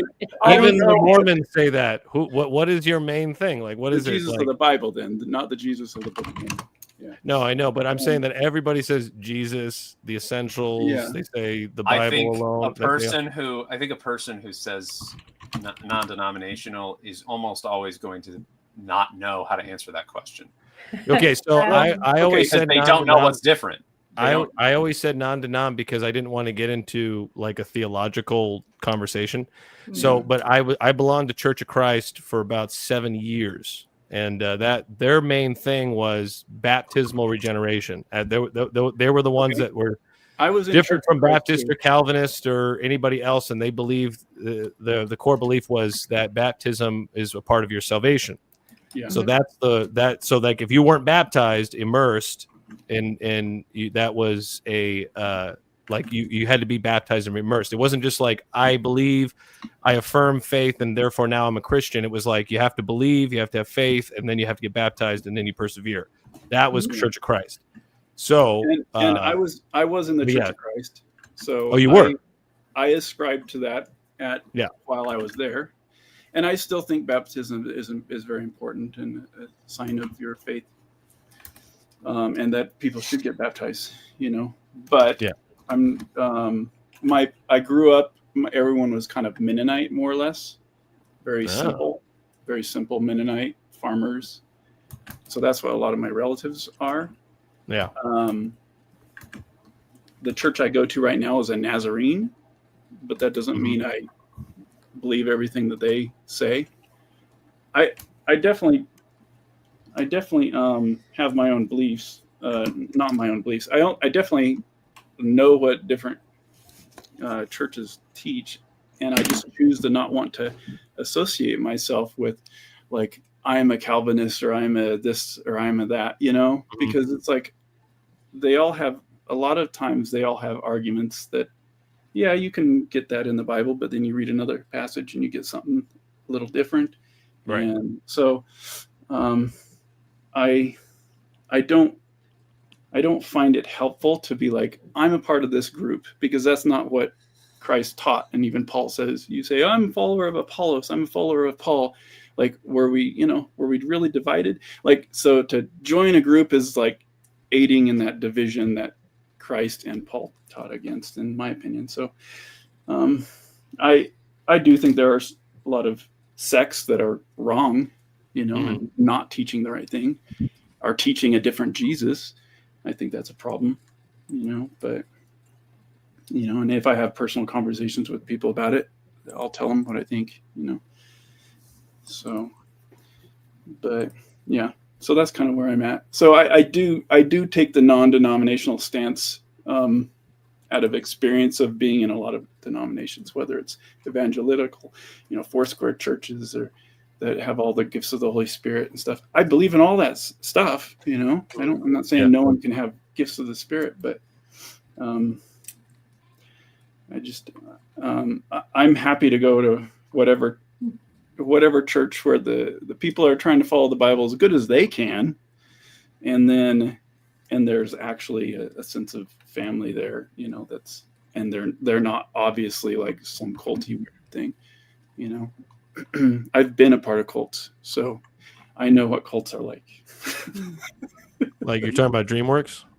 That's But no, well, you were part of a cult? Yeah. Like when you were searching and stuff like that? You were like, well, I came out of when I moved to LA, it was like there was this really great Christian church. I had made some really good friends there. You did look like, I saw like your early days, like your early photos, the way you looked. Oh yeah, you did. Oh, I guess that's why you were in a cult. No, I'm just kidding. No, but, yeah, no. And so I'm leery to really join and be like, I am 100% committed to this denomination, because I just don't believe that that's the way I should go, so that's my conviction on it. So yeah. So I will resist trying to categorize myself, because I just don't want to categorize myself anything other than Christ, Jesus of Nazareth, from the Bible, and so anyway, that's kind of where I'm at with it. Yeah. I never asked you, and I just thought like I'd do that. And what years were you a part of the Church of Christ? Just wondering.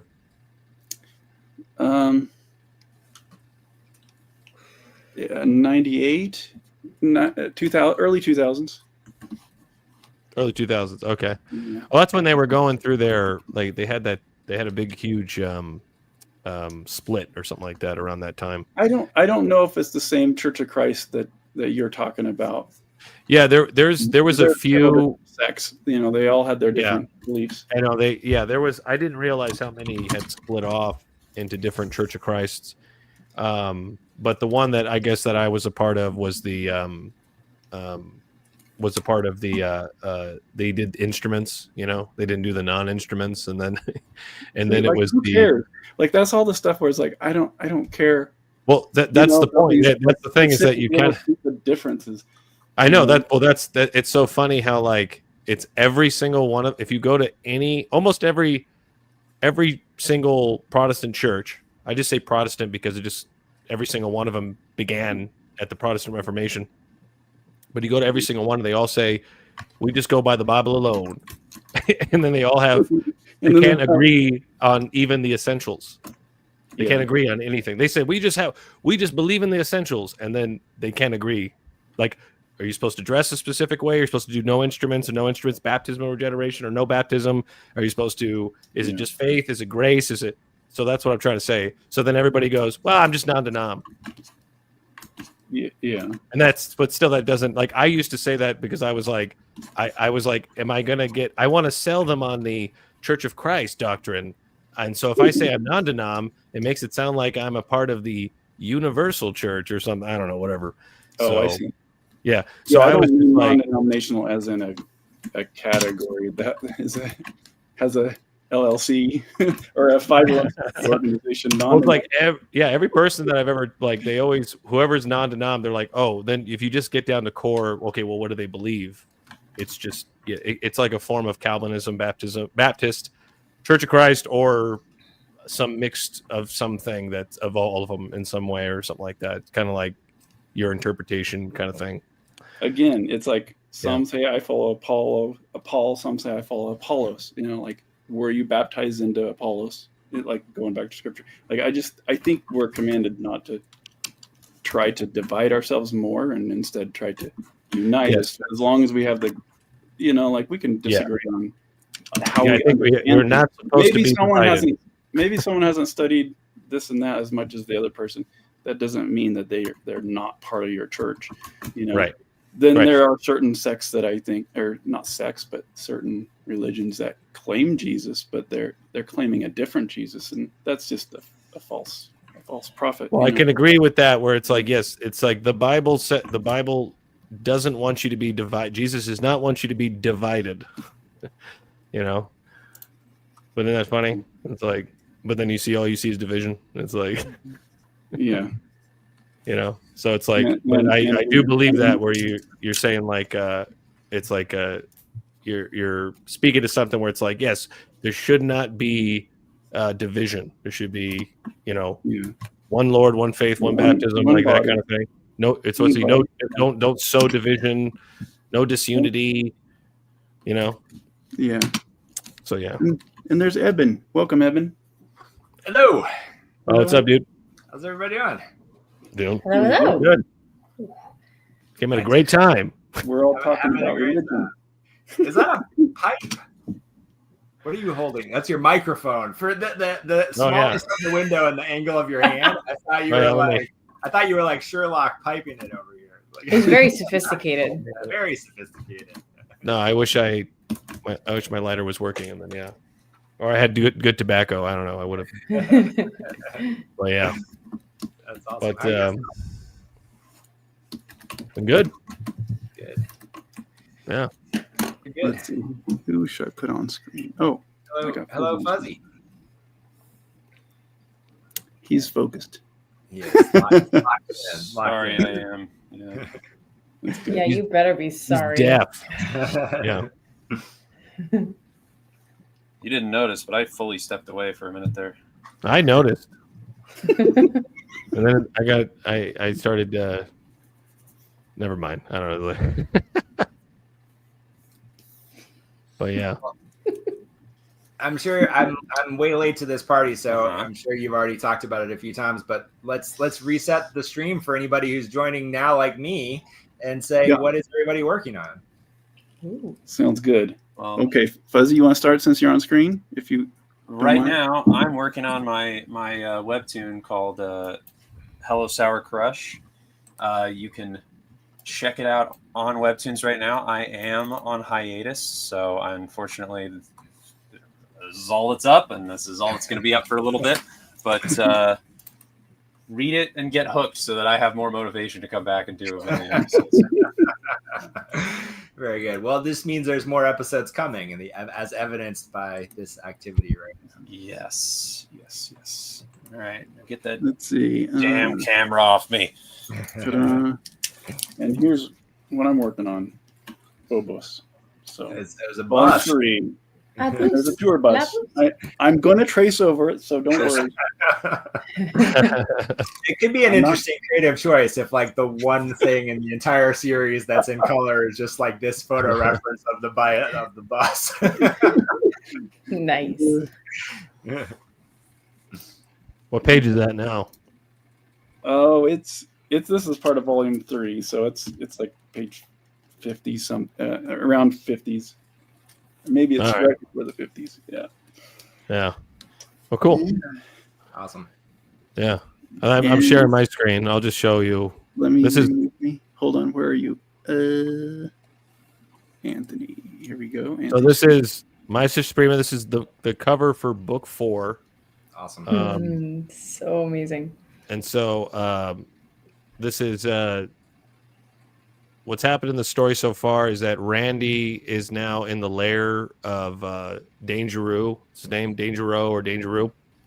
And he's a multi-million, billionaire, evil genius kind of guy. And so what Randy did, the whole premise of the whole story of My Sister Suprema is that he loves superheroes, he loves comics, and he wanted to become himself. So he found something online to concoct some sort of, recipe to make himself into a superhero. And instead of him becoming the superhero, it was his sister.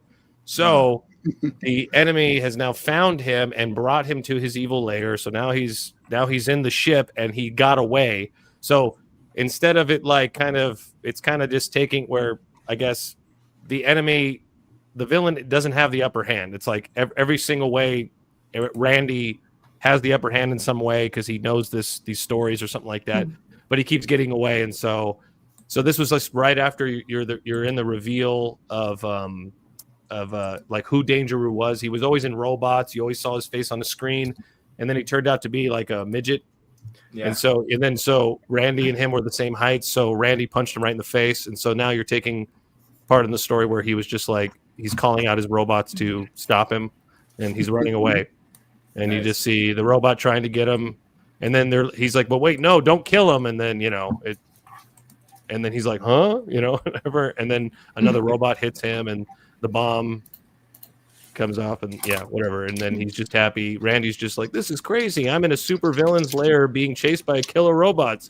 And then he's like, I'm in a super villain's lair being chased by killer robots. Anyway, there you go. And then this is a whole other thing where Farkland, this is another character in the story where he gets, he's the one that leaked the superhero formula onto the internet that Randy used to make his sister into a superhero. And so he's on top of a water tower because that's where Cecilia Suprema put him. What is it? After a certain arc, I forgot. She put him there because she wanted him to answer questions. So she just put him on, so he couldn't get away. She put him on top of a water tower. And so now she's getting him back. She remembered something. She goes, oh yeah, I need to ask him to help me find my brother. And so they basically just she picks him up and they go back to his place to locate where the evil lair is at so that she can go and find Randy. And so so these are just he's just trying to call out all the robots. He's roaming around the lair, and then he finds out that he's in the middle of the ocean. So like that. So really great looking pictures, man. Really, really great. Are you writing that as well? No, Chuck. This is by. Oh yeah. Oh, that's right. Chuck Dixon writes this. I just draw it. Yeah. And so so they find out where they're at, and it could be at any of these 3 points, and he uses that it could be right there. That's the most likely location, and then she just bursts out of the roof, and you can tell here. Is this going to be published as a physical comic too? Yeah, so they're going to be printed through Arkhaven Comics. You can actually buy, I think, volume 1 and 2 right now. I'm finishing up volume 5. I have to letter it, and once I'm done with that, that's it. I think that's the end of the first major story about My Sister Suprema. So that's sort of like the end of it. And the whole time you're talking about this, I have a 9-year-old and a 12-year-old, and I'm just imagining if the 9-year-old, who's my son, accidentally turned his sister into a superhero when he was trying to do that, and the amount of turmoil that would cause in my house. So, and then in this part of the story, Randy is again snooping around. He's trying to find, all the bots are around looking around for him. And then he's up here, he's trying to find a way out, and he's down there, and he goes down a vent, and then he falls into some place, and then he discovers, boom, there's a bunch of different other super villains that I guess they were experiments that Dangeroo had worked on, and Cecilia was the only one that was actually successful. So these were all kind of monsters that he created, and he needs Randy to do it right, so that's why he's trying to find him and find his sister so they can experiment and stuff like that, see what he did right. So anyway, and then this was a funny thing because she's flying, and then it keeps saying 5 hours and 56 minutes, and she's like, and then 5 hours and 13 minutes, and she's like, this is flying is so boring. That's the joke. If you had the ability to fly. And then there's a joke that Chuck Dixon did in one of his comics where I think who else has the ability to fly in DC Comics? Anyways, but one of the major ones that I can't, they were taking a plane instead of flying because of how boring flying could be. So he kind of recycled this joke that she's just bored. That's funny. That's She's really like, how do funny. birds do this? Anyways, Podcasts, lots of podcasts. Yeah. like hours and hours of nothing to look at. And he goes, wait, I've got super everything else. And he goes, why not super sight? And then she keeps hurting her head. Anyway, so then, yeah. That's fun. So then, yeah, this is just here we go. And then she's using her super sight and she sees the dolphin in the distance and on and on. She gets sick when she keeps using her powers too much. And here again, Randy is being attacked. And then he finds another, like the hub, like the central part of the whole thing here. And so he sets off an alarm, and as he's going out there, it's basically like a foam thing, whatever. like a what is it? The flame retardant, the foam, whatever. It's just shooting out everywhere, and that's it there. And then it all targets him, and he says something in French, infer. I don't know what it means. And that's it. Dang. That's great. And then the mom his mom's calling him up and says, where are you guys? You're supposed to be home. And then he goes, oh, it's a play. I volunteered for the school play. It says, you joined the drama club? Yeah, it's fun. Which play are you doing? Piglet. He goes, you mean Hamlet? Yeah, that one. And you see Danger laughing at him. Oh, your fifth grade class is doing Shakespeare. Sure. Anyways. And then she doesn't buy it. Anyways. That's cool. She's just yelling at him. Let's see. Jessica, are you ready? Yeah. Get ready to be blown away. I'm blown away with how your coloring has gotten so amazing. I'm ready. You ready? I want to hire you to color my comics now, Anthony. Yeah. Okay. You like this? I love how you're doing it. Yeah. Got boxes, guys. Yeah. Nice. So It's a great follow. I really am impressed with how you've done boxes recently. Look, and I'm getting ready to do one more. So, oh man, that's a rough follow. Thanks. Like, here's my finished, beautiful comic, and here's my chicken scratches in the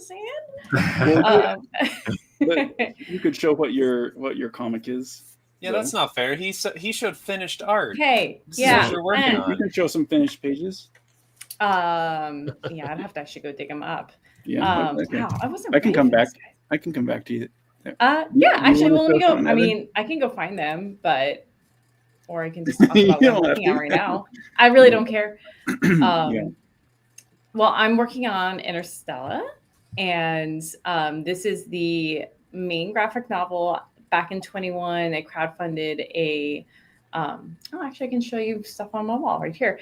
Back in 21, I crowdfunded a short comic. It's a kind of like a teaser trailer to my main storyline, and I always have one out for these reasons. So this was my comic that I actually crowdfunded and got it printed. And it's sort of like a short story introducing the main character, cutting my teeth, figuring out how to make a graphic novel, and had some bonus content in the end. But this is what I did in 21.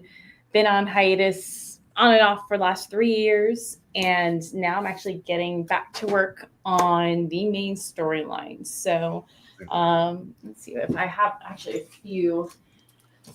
So, oh, you know what? I have more here too. I like to hang out my pages. It's just kind of inspiring to see things on the wall when everything is so digital.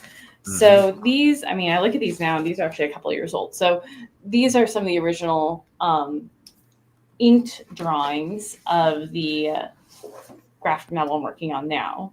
Nice. I have colored these. I've inked them. I've sort of test run the first 10 pages to kind of feel if that's the direction I want to go in. We'll see. I'm having some questions about my coloring process if I want to change that. So this is what I'm working on now. I think I've gotten to like 20 pages in.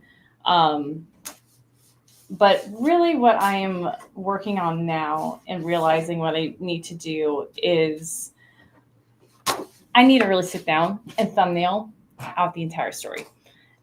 Because I was starting to run into issues or just truly not knowing the characters as well as I need to know them in order to draw them. So what I'm doing now is I'm actually thumbnailing everything with the intention of getting an editor take a look at it. So I'm doing my thumbnails, I'm pairing it with the text, and I'm just taking the time to go through and get the feel of the characters, get the feel of the story, work out all the little kinks before I continue drawing and committing pages to stone. It was good to be able to sort of do those pages and get an idea of what I want and what I don't want, but I'm feeling I need help on this, and I need an editor is really what it's coming down to. So in order to do that, I need to flesh this thing out a little better. So that is what I'm doing. So these are just fun thumbnails. Some of the script that just kind of popped in right now. It allows me to be able. Thumbnails are like really legible. Like you can tell what's happening. Mine are just like chicken scratch. Well, and mine do start like that. But again, this is the idea where I'm trying to do. You draw the thumbnails again, like clearer? A little. Enough of the intention that I can show it to an editor and have someone read it through and just have a clear idea, but not commit. Like, you look at these guys and they're basically like a head with like. I mean, that's like, I could see me. It's just like lines, whatever. Yeah. Like. And then you take those lines. You're saying that you do that same thing, and then you do it again. I never do that. Polished. I never polish it up. I was just like, this is the first run. Because like, and if someone tells me to redo it, I'm like, oh man. I mean, make it clear. These are my thumbnails. It's clear.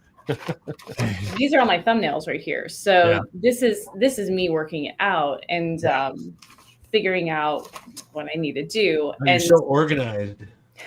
So organized. You gotta be organized if you have a creative, chaotic brain. Huh? What are you talking about?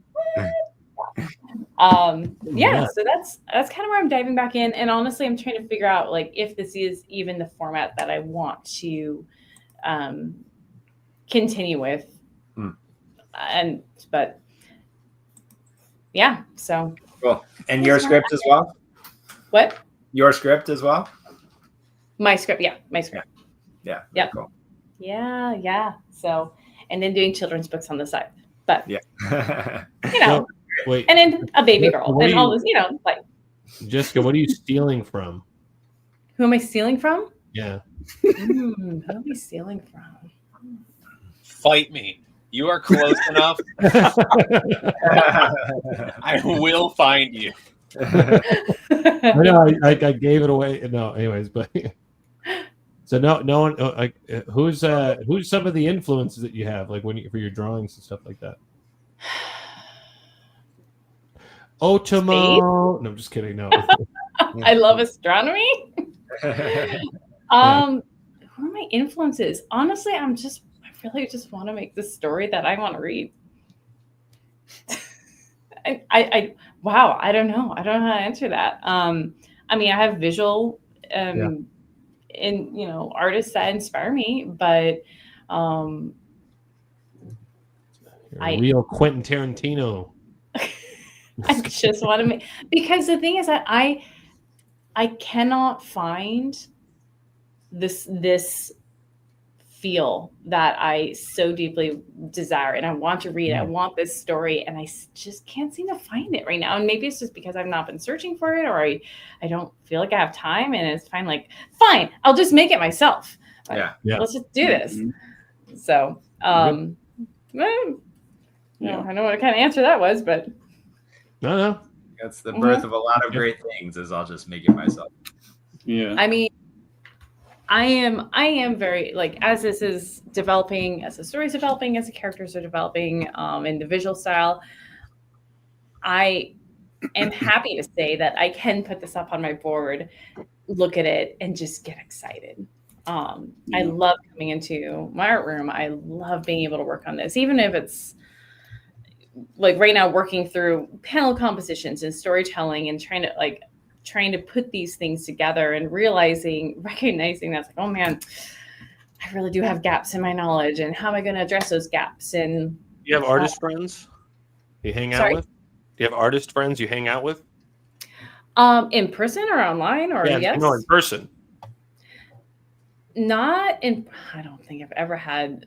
It's been a long time, and it's hard to find. I'm sorry, this is a very boring screen. If you want to like go to someone who's actually like doing something and not just looking at, Yeah. Sorry, I cannot draw and talk at the same time. Zoom in on that. What is that? We'll just. I know you came at a great scene. It's supposed to be like a Fortnite sort of inspired crazy bear costume. Right.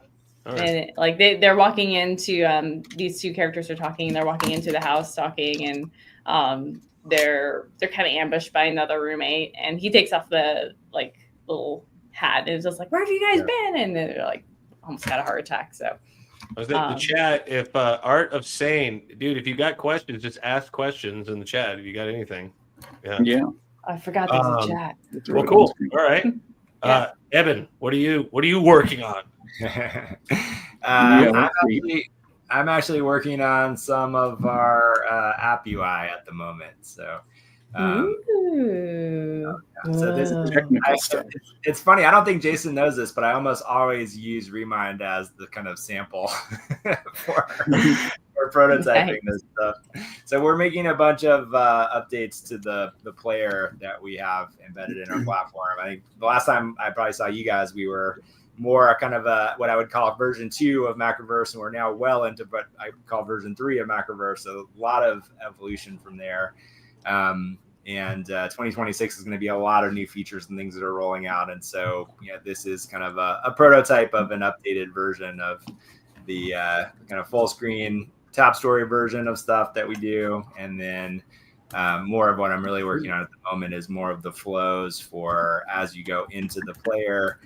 Part of what we're experimenting with, and actually would love everyone's feedback on, is we want to get people into reading as quickly as possible so that you're getting a sense of the different series that are on the platform and trying to make this a quicker way to get people to get people hooked as quickly as possible without throwing up additional barriers or paywalls or friction that keeps you from starting to experience the story. And so we're experimenting like, where do you put that that moment of friction where someone is hooked, but then we do want to help creators actually monetize this stuff. So is it I think what things like Webtoons tend to do when there's a paywall is it's like, oh, you get the first screen. Like, well, that's not enough to know if you actually care about this enough to pay for it. And different stories actually feel like they have different moments where now I have a sense of this and I actually care about it, and therefore I would want to pay to keep reading it, for example. So part of what we're working on the admin side is like, can we set that, not as a universal moment, but being able to actually look at each story or have each creator say, this should happen at, page 5, or we should read the whole first issue and then have it pop in, wherever that is. So there's a lot more flexibility about how much you're giving versus what you're asking for from the audience and from the consumer or collector. So that's that, and then that all ties into the thing that we're probably going to have out by the end of the year, which are what we call producer pages. I actually shouldn't show that part, but it becomes kind of the main, kind of hub or portal for different creators' catalogs. And so again, I always use Jason's stuff for this, but start to get a sense of what does this look like and feel like as you start to see a collection of material. Within a kind of a home base, if you will, for kind of that world or that collection of content. Is that a new drawing? Scroll down just real quick. In the middle? Down there. What is that? Is that a new drawing that you did? Or are you a continuation of the story, Jason? New variant. Oh, it's a variant that's- cover. That's a variant Oh. cover by another Who did artist. Yeah. Oh, That's it cool. looked like your art for a second. Never mind. Yeah. It looked like And your art. this is not cognitive drawing. That's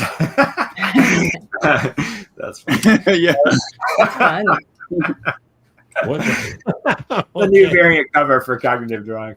Oh, Collector's I thought you were from so far away. It looked like Jason's art, and Yep. I thought he was like continuing Remind. I'm like, what are you? What? So yeah, this is a variant cover for Remind. Yeah. Got it. Okay. That's Who did fun. that variant cover?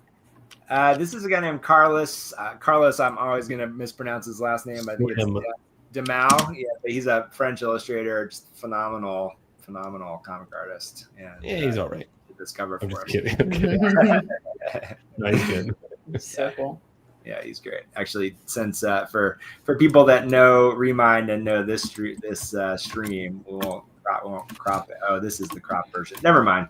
It's a full like wraparound illustration, which is gorgeous. Oh, that's cool. More of that to come. So this is a lot of what I'm working on right now is kind of the upgrades for the platform. And so for me, it's like I'm a UI UX geek and have always been kind of the guiding force for the concept prototype stage of all this stuff. And then our developers come in and we kind of hand it off to actually make it into functional code from there. That's awesome. Oh, that's one of those ones. UI, UX, whatever that's called. Like that was one of the things that I was talking about earlier, Jason, where I was like, oh, I should get into this and then put it a part of my resume, and then I never do it. But sorry, Evan. No, all good. Yeah. Well, what? Yeah, you said aren't you a writer? Weren't you working on something? Yeah. So I mean, I am a classic multi-hyphenate. But yeah, I've written a ton of stuff. My degree is in illustration, so I've also drawn and designed a bunch of stuff.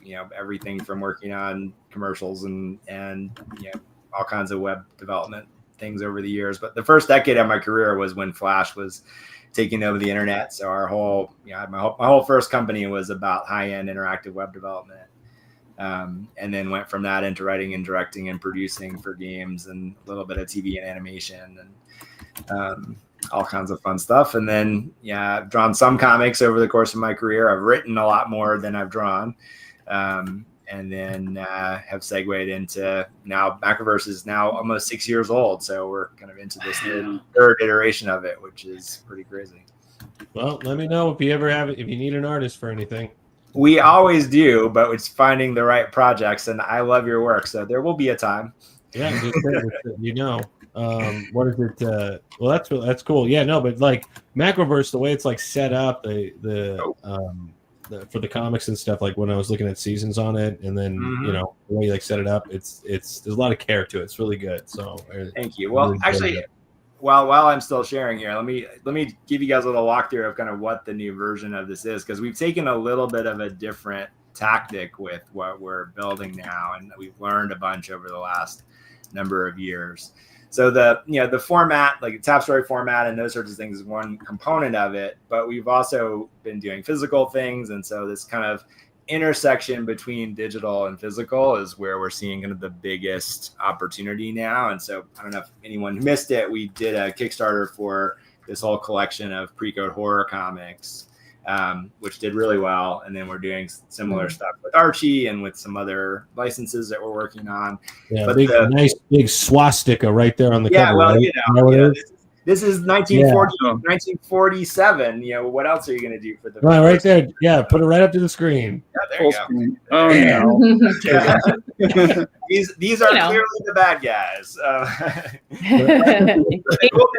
cool thing about this, like there are 40 copies of this known to be in existence. This is the most expensive non-Marvel, non-DC book in existence. This is a $200,000 book. This is not, but the actual original is. And so what we did is we acquired all these old books, we scanned them, we created this meticulous restoration process. And so these are actually printed on newsprint. They look and feel and smell, as close as we could possibly make them to the books that you would have gotten off the newsstand in the 40s and 50s. And so it's the whole project is like this is a time machine, back to the early days of comics. And then each one of them is paired with a QR code, which gives you a digital twin on Macroverse. And so you can collect these physical editions, which have this incredible amount of care in the restoration and the way that we've treated them and printed them. And then you can bring them onto the platform side and collect them and look at them. And then we also did a whole we made all of our original scans available. So if you're a collector of the physicals, you can also redeem the original scans. So you can actually see like what did we start with versus where did we end up with the restorations. So it's become this, it's this whole ecosystem concept that we're building, where being able to kind of bring these different elements of comics into one central location. And then, with what we're, being able to work with Jason and put together this deal with Titan with him. And that now has a physical and digital component as that continues to roll out.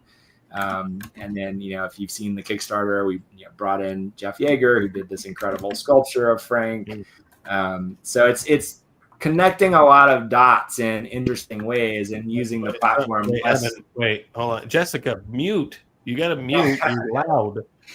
I wasn't hearing anything. But we're kind of using it's fine. Sorry, Jessica. That was good.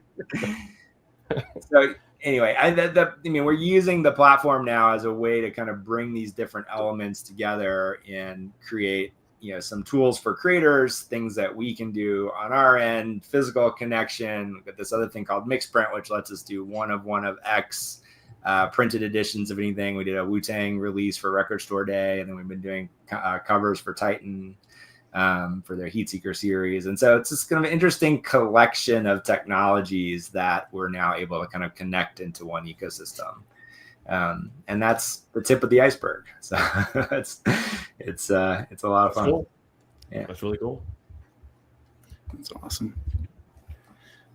It's impressive. Every time I talk to Edmund, I'm like blown away with all the new things they're working on. So you definitely have your hands in a lot of pots, I guess you would say.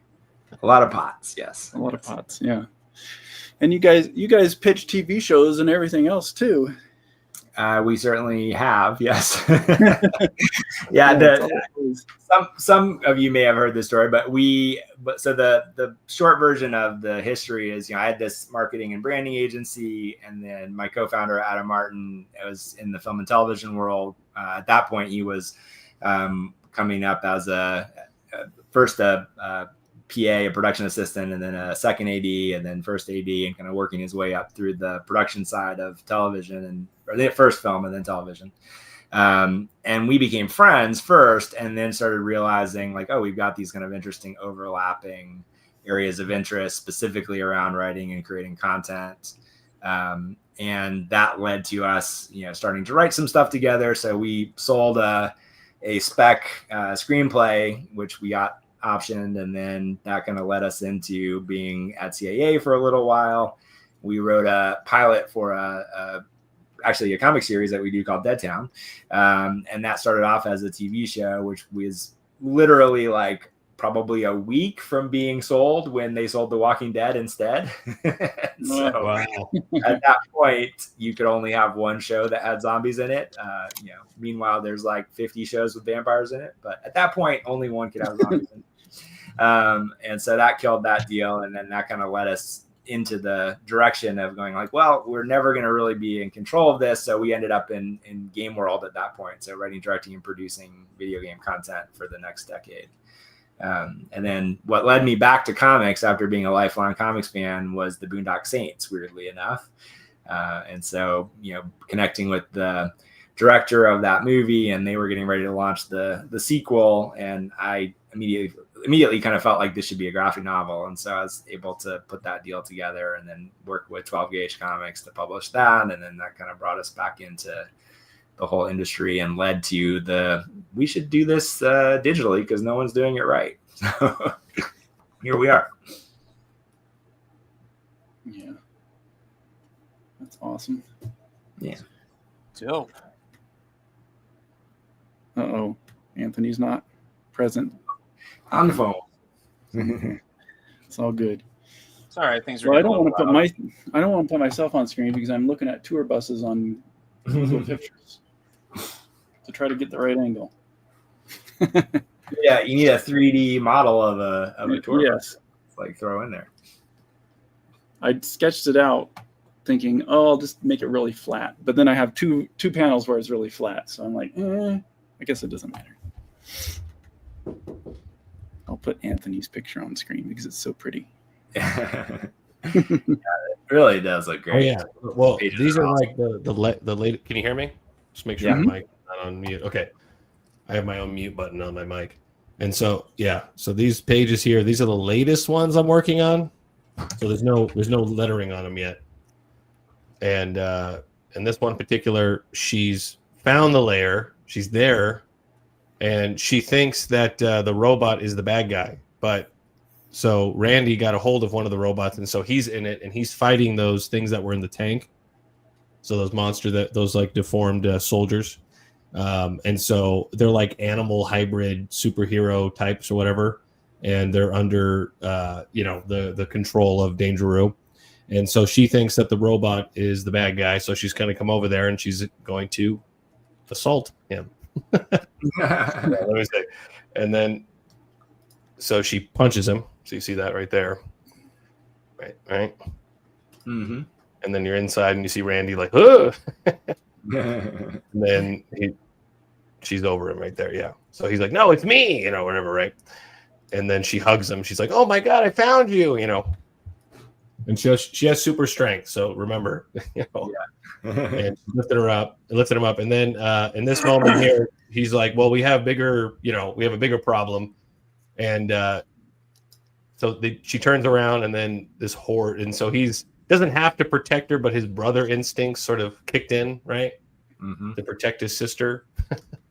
And so he moved her out of the way while a bunch of different, creatures, super animals, the critters that we're calling them, were about to attack him. So, yeah. So you see that. So Cool. How did you and Chuck Dixon get connected? Oh, that was just like he does this thing called Ask Chuck Dixon on YouTube. So people just email him random questions about everything, whatever, comics, politics, whatever. So he answers them. He does this whole video. If you go to YouTube, Ask Chuck Dixon, go to Chuck Dixon's YouTube, and he has like episodes. He's like on episode like 200. Mm-hmm. So this was like episode 40. I don't even know, something like that. And he said somebody asked the question like, how do you get in contact with someone to work on your whatever? And what are the best questions to ask or something like that to know? He goes, well, the questions that you should be asking anybody that you want to work with or you want to collaborate is, are you good? Are you available? And are you, I don't know, like the other one's like, can you get it done on time? It was like 3 questions. And then I emailed him. I said, I'm good. I'm available. And whatever that's the other, I can get it done on time, but I couldn't really get it done on time. I wasn't really fast. But I said, yes, I can do that. And then he saw my stuff and he gave me this project. And what was funny about My Sister Suprema is that he'd been sitting on this for 15 years or so. He had this My Sister Suprema concept for a long time. So he had the script and he had all the story written out, but he never could find the right artist until me. Yeah. So he wrote it back like in 2005 or something like that. And so it wasn't until 2021. So he found me. That's awesome. And he said I fit it well. And then and it kind of did. It was like it was on ArcToons website. It's kind of like a Macroverse, but but it was just more. It was more of it's a Webtoons thing. It's just scrolling. Yeah. So it's more like that. I like Macroverse because of the the ability to kind of. It's a better version of what Comixology. They kind of hone in on a one panel. Yours does it better. So this was just the scrolling comic for Webtoons kind of thing. So ArcToons, this was one of the popular, I think one of the most popular series on there, got the most views, and it was pretty huge. So, awesome. So this is like way later on in the story, she starts discovering she has like more powers and stuff, so she can she's the Human Torch now, basically. and Dangeroo left. He's left the lair. He's now swimming or whatever, and he's blowing up his ship with them in it. So you see them there.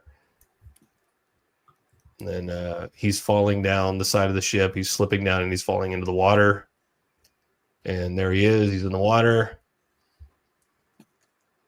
And then the robot's filling up with water, and he's now underneath. You can see. And then outside, Cecilia is saving him. So Yeah, it's really nice. And then this is the last page. That's it. Yeah. And then he takes him out of the water, rips off the head, takes him out. She thinks he's drowned, and then she's like, "So you can now shoot fire out of your hands. Cool." And then she gives him a hug, and you see the ship sinking down there. So yeah. Nice. There you go. It's awesome. There you go, man. But yeah. So this is what I've been working on since around 2021, 2022, somewhere around that time. Yeah. So how many issues? So? What's up? How many issues? This is the fit. So it's going to be 5 volumes. 5 volumes. Hopefully. Yeah. I don't know. I mean, I don't know when he's gonna. He says this is like towards the end. This is like the end of the whole this part of the story. So Dangeroo gets away. They destroy the ship, and now she saves her brother, and now I don't know what else is happening after that. This is the last page I've been writing. I'm waiting for more script. That's why I'm available. I've been available for work. I see, yeah. I need something to do. Yeah.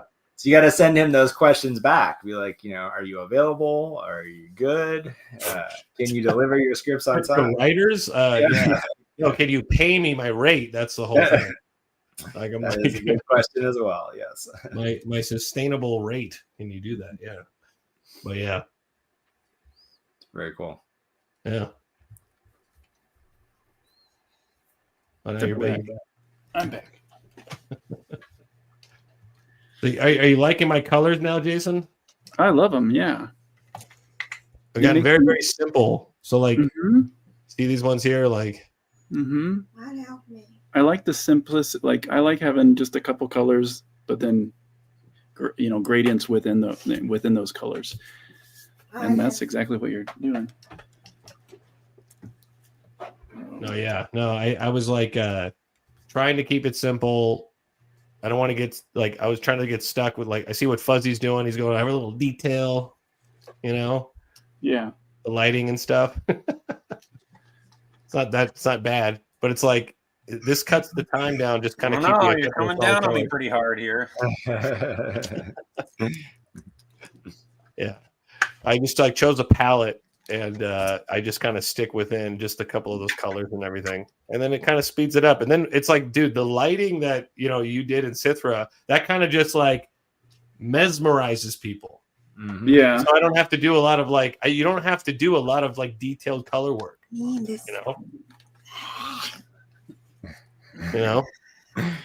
that? Just a few colors. Exactly. You can have Why does it feel like you're so combative towards me? I know partially I'm such a sensitive little boy, but also you're just a product of the modern whatever, Your colors look modern, and no, I'm just kidding. I don't know. Man, the designs, the modern, everything, man. Sounds like you're a huge fan. Gotta figure it out, man. Gotta figure it out. How did the greats do it?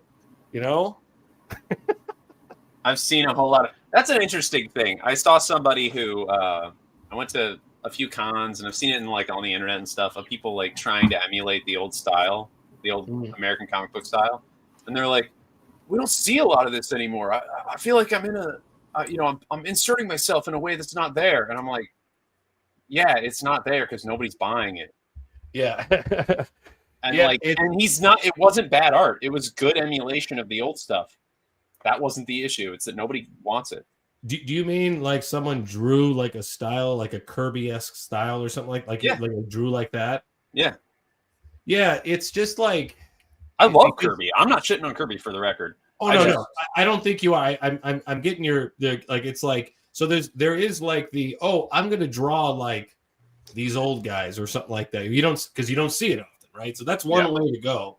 Or right, it's like what I'm trying to see is like what I'm trying to understand is that the more and more I learned about comics, the more and more I'm learning about it, the more and more I'm noticing like I don't know anything about making comics or something, right? It's like I feel like I'm learning all the time how to construct a page, how to draw just right, how to exaggerate, how to whatever. I'm trying to learn stylize, when to hold back, when not to, because there's so many rules you can think of, and there's so many things that you can break. There's so many, anyways.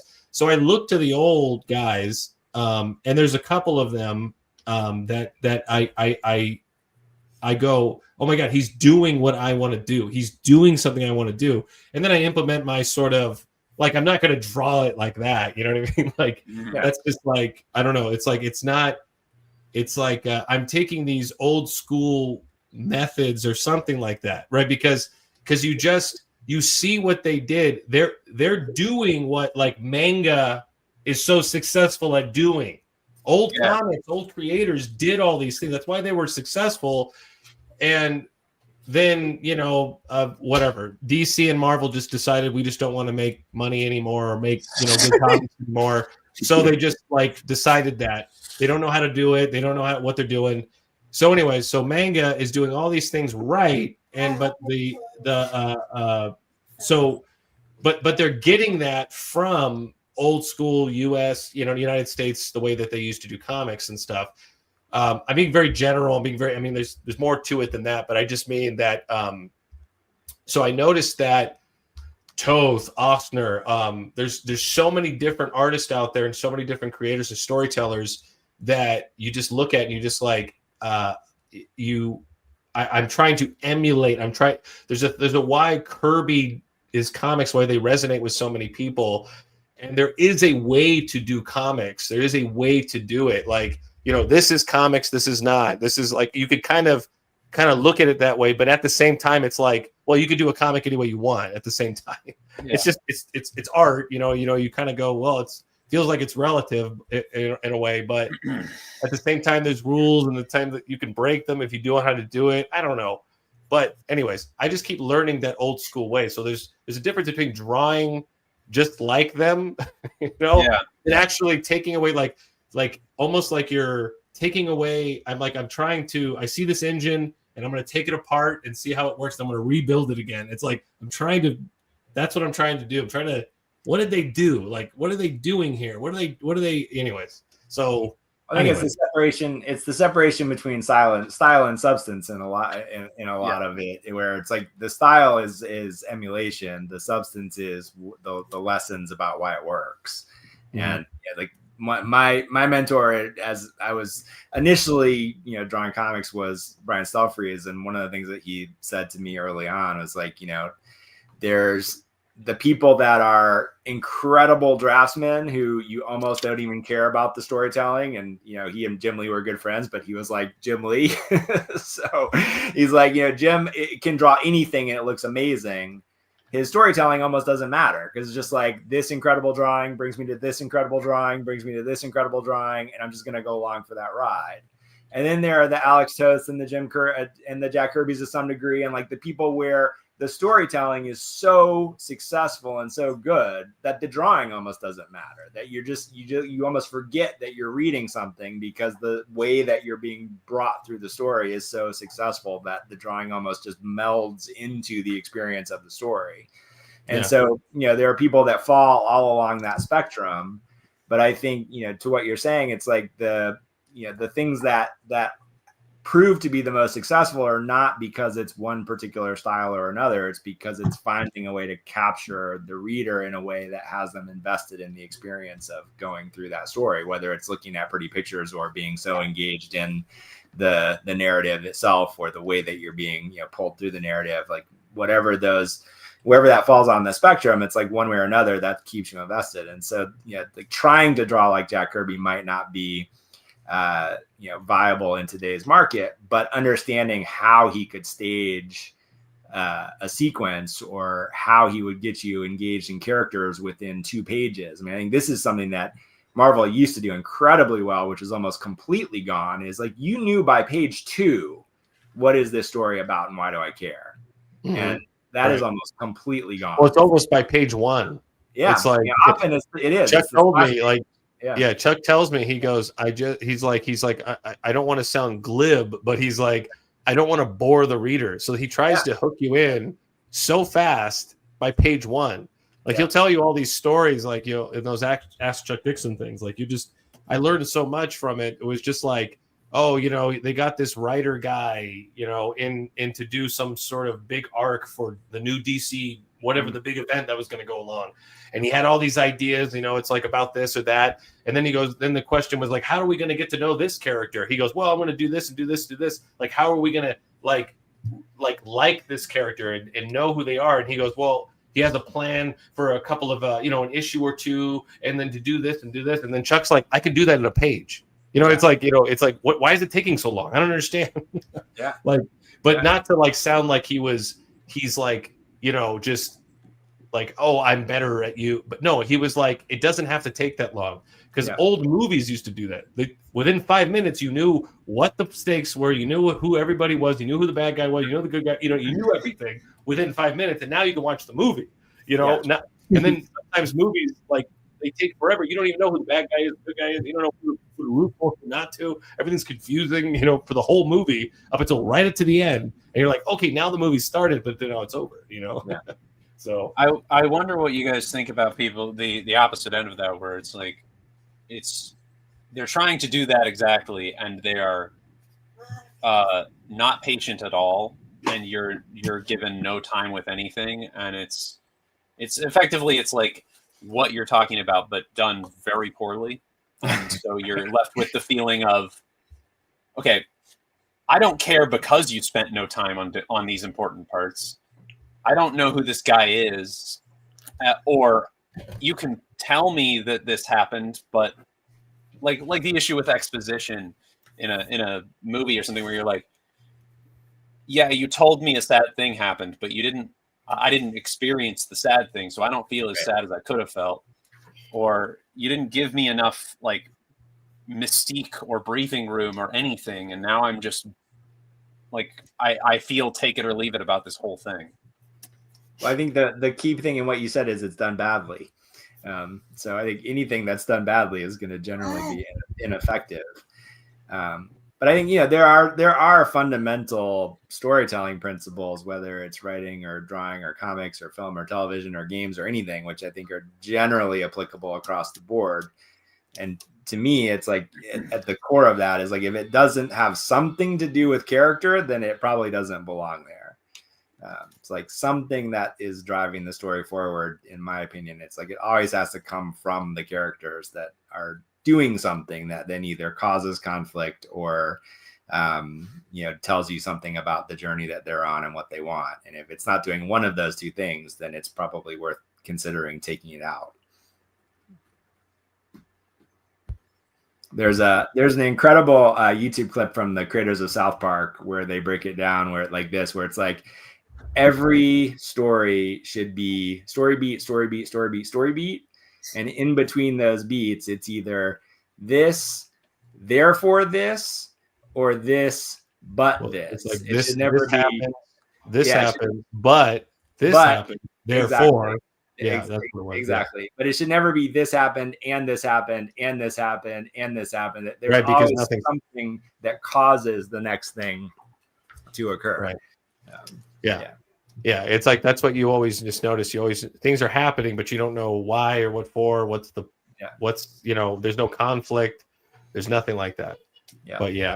And then the other thing I'm fascinated about, which actually curious what you guys take on this, because I think Absolute Batman is doing what we were saying is missing. Like DC has kind of found their way into the mangification of American comics with the whole Absolute line right now, and Absolute Batman in particular. And it's resonating like crazy. Like people are, you know, dying all over themselves for this book. And I think it is genuinely pretty good. But it also goes into, being a child of the 90s and the image boom, like watching what Rob Liefeld is doing right now with relaunching Youngblood and how crazy successful that is. And like his whole point of view, like in his podcast and things right now is, it's like we've lost, and he would say Marvel in particular has lost what people used to love about comics, which is, what he calls like everything being kind of more macho. It does not necessarily meaning like about men, but just the kind of over the top level of action and adventure and, kind of being willing to have things be more exaggerated and less, refined. Fun? Yeah, like fun. Exactly. Because I think that's his point. And I think we're seeing that with, what's happening. Like this is the first time in my lifetime that I'm aware of where like Marvel books are really not working in the market. Like, well, Chuck will also, he'll talk about that kind of stuff, like the image comics, where you see a lot of the artists who are not writers and they write a comic and it's just good art. I mean, that's cool. Like the art is always like, that's what attracted me all the time was always art. I never read the comics when I was a kid. And I collecting around like mid 90s or something like that. And, but it was like, what really was the problem with a lot of the stories there were just the writing. Like these artists didn't know how to write a proper script, a proper story. And so a lot of the times it was just like, the cool art. That's what really kind of like really pushed it.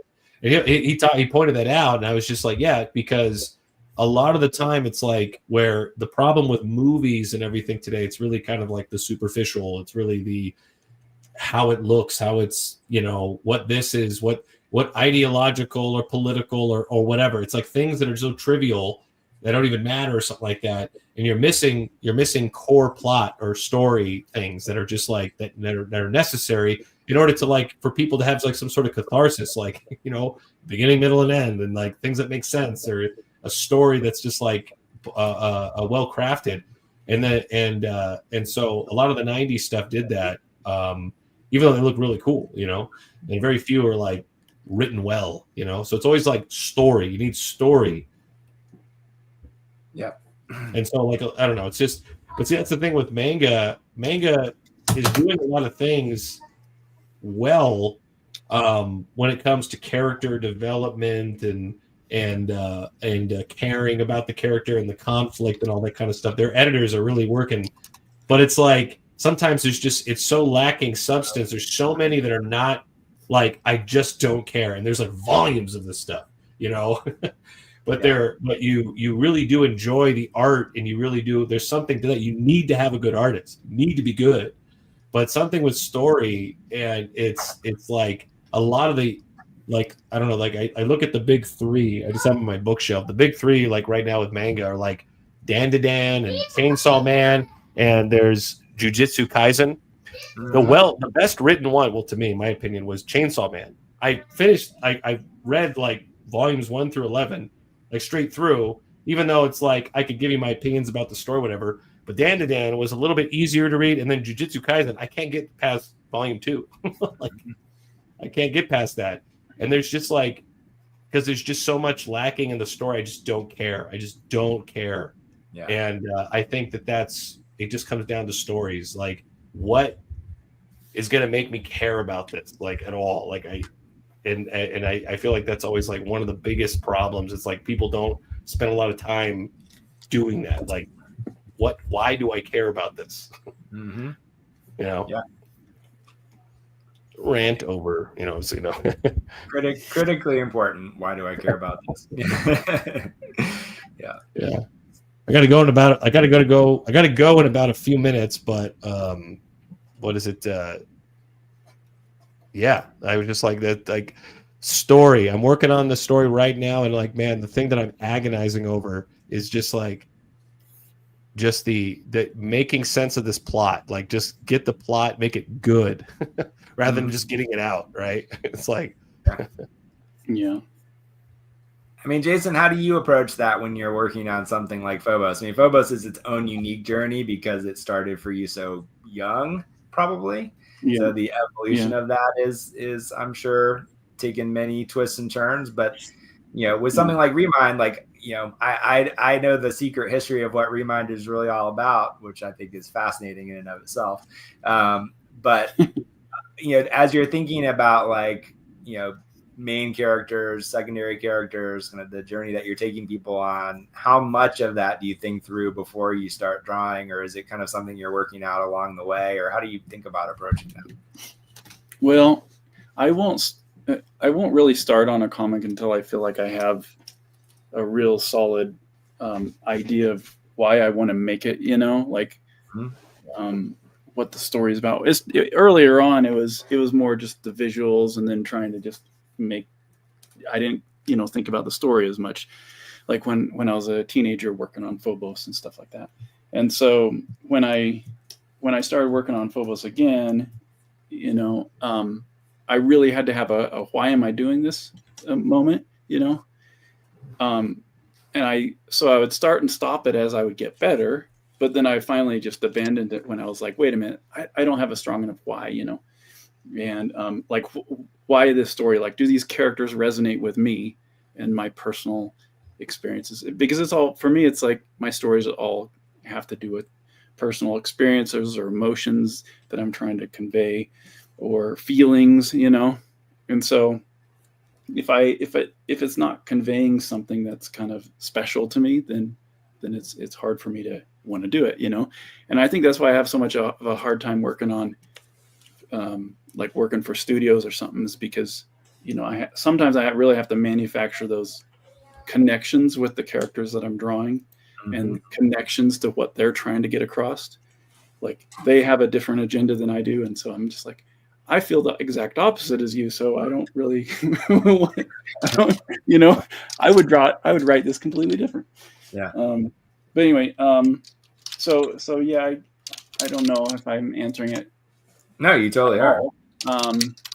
But it's like I'll kind of sit there and percolate on a story for a long time, let it just marinate for usually years and years, and if it sticks with me long enough, then that's kind of one of the indicators that maybe I should continue on working on it, because there's a lot of ideas I get that don't stick with me. It's like I'll think about them every now and then they kind of fade away, and it's just not exciting anymore, and so the ones that stay exciting for a long time, that's kind of an important indicator. And then so I usually have kind of a message and a core idea before I start. I have I want to do this because I think this is an important thing for me to say. And then as I start writing the story and actually creating it, I experience new things in life, and so I automatically just infuse those new things into the story where it makes sense, and so I think that's why a lot of times my stories take some weird detours. At least it feels like it to me. It feels like, but that's how life is, you have a plan for, you're going to go on a vacation and do X, Y, and Z, but you don't know what's going to happen really until you start out on that vacation or that adventure. And so it's the same with storytelling, I have a plan, but then suddenly I get a flat tire, and or maybe life just puts the project on hold for 2 years, and so it changes the story whether you like it or not, and you can either embrace it, or you can, I guess you don't have to allow that to affect your story, but well, I think it's hard for me not to, I guess I would say. Hey, wait, guys! I was gonna say I gotta bounce. Okay. Jason, thanks for having me on. Awesome, man. Talking to you, Evan, Jessica, Fuzzy. Yeah, Good absolutely. to see you. All right. Yeah, I was gonna Talk say, to you soon. from like the scripts that I've written, I always feel like when the characters start telling me what the story is, as opposed to me telling them what the story is, like that's where the magic starts to happen. Yeah. And I haven't experienced that as much on the, like, in the middle of drawing, pages kinds of thing, but it certainly happens in writing itself. So how do you, but I imagine for you, it is happening kind of real time as you're working your way through a set of pages like this. So then, how do you find, like, oh, this character wants to go do this, does that just become the next page, and then you figure out like where does that connect back into the main plot, or how that has to be adjusted, or like, you know, is it? Well, I don't think it really strays too far. I mean, there is still the grand arc that that's happening, that the original Why is setting out to accomplish, and that's why the characters are there, you know. And so it might just be more like conversations that happen that kind of become, that materialize out of nothing. Like you're saying, the characters, they would say this, and then it kind of turns into this argument or this misunderstanding. Or in this exact scene, well, there's a lot of things happening here, but Anainik has finally realized who Phobos is, and so now she doesn't like him, and she doesn't like the fact that she's helped him, and she feels like she's assisted this, you know, horrible person to come back to power, or potentially, you know. And so there's a lot of conversations that I'm writing that kind of happen as I'm drawing the pages, and that's to me is one of the more enjoyable parts. Like Frank is more like he doesn't want to prejudge Phobos, basically. Anainik came to nursed him back, you know, being this like, oh, it doesn't matter how horrible or ugly he is, you know, he needs love too. But now she's like changing her mind, and Frank's kind of the one who's like, no, we should still give him a chance, you know. And then there's this mummy character involved, which is Phobos's queen back in the day, you know. So she's helping him learn who he is. So there's all these dynamics where people are kind of like changing their minds and having these arguments, and that only happened because the characters have been kind of so I've let them be who they are at this point, you know. And so like you were saying, Evan, I think that's when it gets really fun to do it, you know. I'm kind of like allowing the characters to tell the story. It still fits within the arc, you know, and but now it's just like it might add another 20 pages here for this conversation, which is what actually happened in the script. The next sequence right after this page, it's just these 2 long conversations with Anainik and Phobos talking about Anainik and Frank talking about Phobos and Sunny, the mummy, and they're both talking about each other in other rooms, trying to wrestle with who the other person is and what they should do going forward. And it's right before the story completely flip-flops and sends them into a new direction. So they're going to have to kind of like deal with each other, you know. But I don't know, that stuff is really fun to me because, you know, it makes them feel real, you know, and I can kind of relate to each one of them too. You know? And I think that's important, you know. Even though someone's like a total evil person or whatever, you know, you still got to have some relatability to them, you know. Well, there's the cliche of like write what you know, but to me what that means is you're finding a part of yourself in whatever thing you're doing. So it's like, I've never robbed a bank, but if I was going to write a story about robbing a bank, I still have to find my own personal way into it, not just, you know. And, you know, I've realized, you know, every person has a tipping point. So if you get pushed hard enough, you will rob a bank, right? If, you know, you might have to get blackmailed into it or tricked into it, or you might have to get, you know, I don't know, something extreme would probably have to happen for me to have to actually go through that. I don't know if I would actually rob a bank, but you could plausible deniability. Yeah, you could always see how someone would get to that stage, you know. And it's usually if I say, if I didn't have this or if I didn't have this, then I could see how I could do that, you know.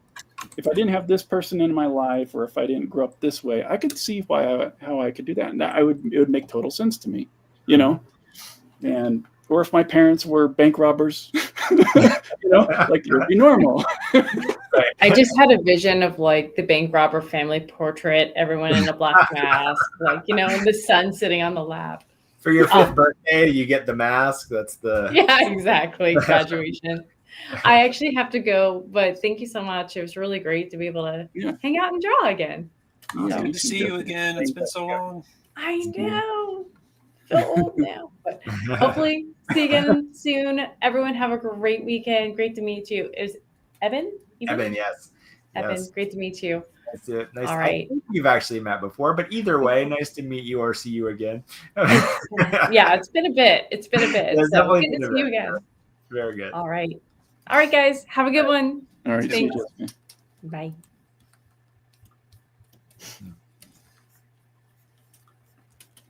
And now it's quiet. And now we're back to us who do not talk when we get focused. You just need some like Christmas music now. Yeah. And then I'll beat them. Yeah, and then it'll get bloody. And A little Vince Guaraldi in comics.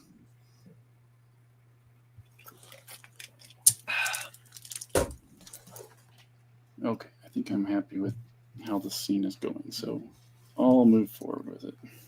Yay. The bus has arrived.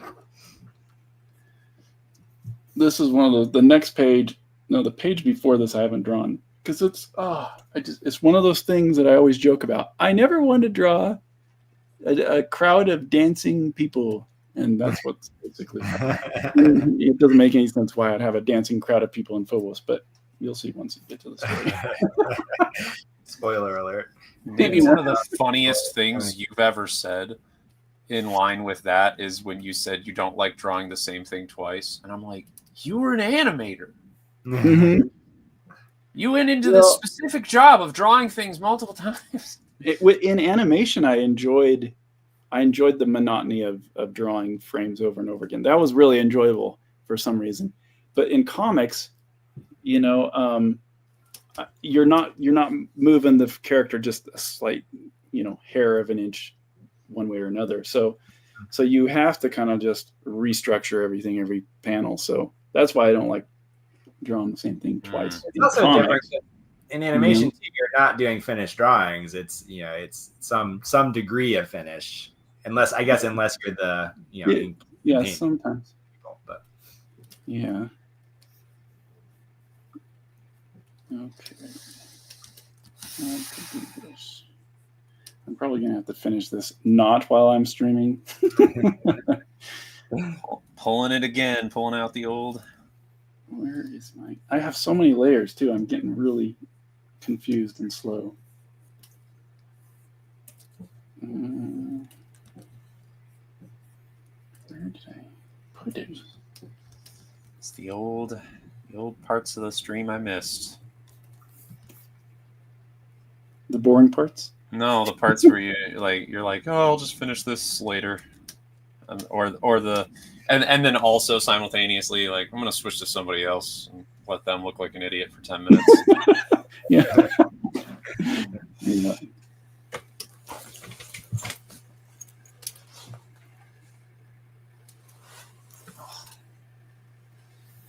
Well, I can switch to you, Fuzzy, if you. It's your stream, man. You do what you want.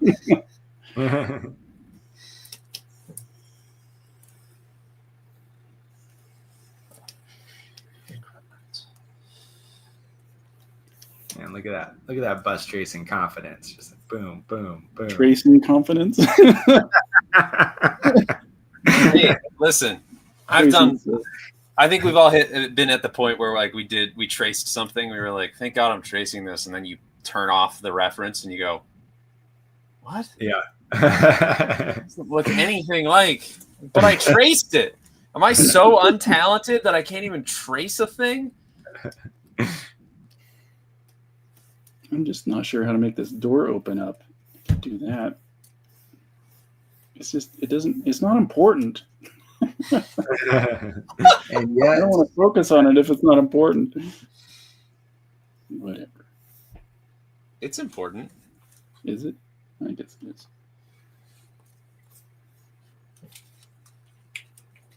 They can't get out of the bus if the door's not open. That's true. Yeah, see those little disco people. That's what I need to work on. disco when I'm people? not streaming because I have no idea how to draw them. So I have a bunch of old disco characters that I did for a commercial, and I was seriously thinking of just taking all that artwork and they're dancing, right? So Yeah. I think I can just populate the scene with all these drawings I did a long time ago for a commercial. Are you able to? It's not a bad idea. Are you able to like turn your brain off and just design? Is that part of the reason you don't feel confident, or what's the reason? Well, I can't talk and design and figure things out like that very good when I'm live streaming and talking, so it's something where I just need to kind of like just sit down and focus for a half an hour and just be like, okay, that's it, Yeah. A lot of mistakes and redoing it and starting over. Whereas the characters, like that I've drawn a lot of times, I can kind of stumble through them without worrying about it too much. So, or tracing a bus is easy, But let me look at bus doors now. I need to figure out how to draw a door. Kind of open in. Well, some of them do. Some of them fold. Oh, there we go. Okay. I'll just do that. That's kind of easy.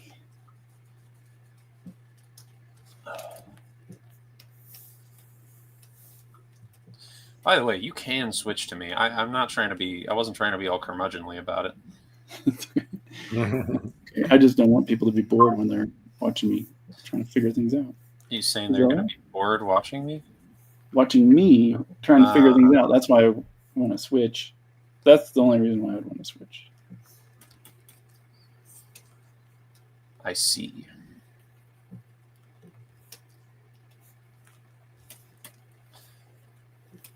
Kind of like as someone who has spent a lot of time watching people that I like draw things just because it's fascinating to me, I don't actually think it's boring, at least for the right people. Well, and those are the people that are tuning in. So yeah. I don't think you should worry about that. Which means no one has to watch me draw. Yay. It's all an excuse to not put the camera on you. I think the how the sausage is made type content has been way too much for too long. I think this is fun. I'm still having fun doing this. But like the amount of behind the scenes stuff that like I just don't think some of it is kind of ruining the mystique of things. Yeah. It's funny though. I feel like there's a lot that, like, for all of the YouTube and social media content, like I really miss like things that made me feel very connected to movies, for example, like all the bonus features on the Blu-rays and that stuff, which largely hasn't been ported over to streaming. Like so much of that to me was like so compelling, and especially the early years of my creative life, where it's like, oh, this was a piece of cloth on a stick that in the movie feels like a giant monster. Like that stuff is incredible. Like but the difference is that that's like a fun thing that you got to enjoy maybe with a small group of friends, but mostly by yourself.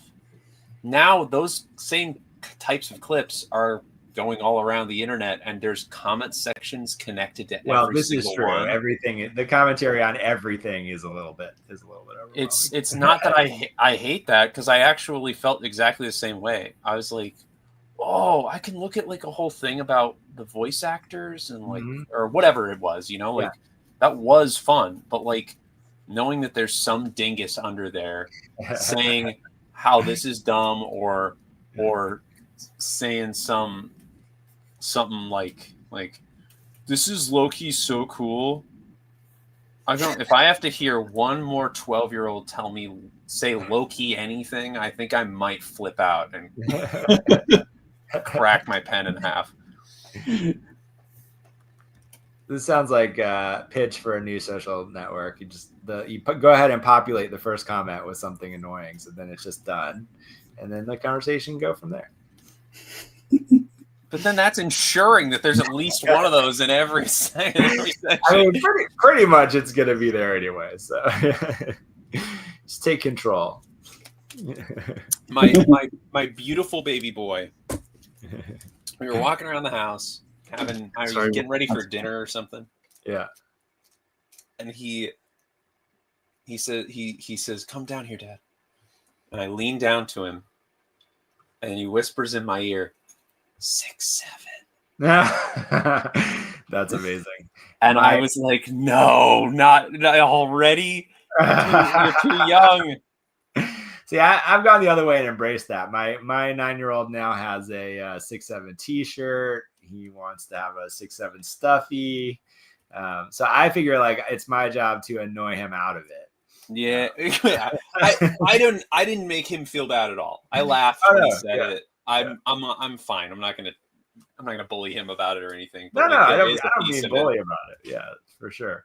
But so there is a piece of it that's like, I finally know what it feels like to be that old man.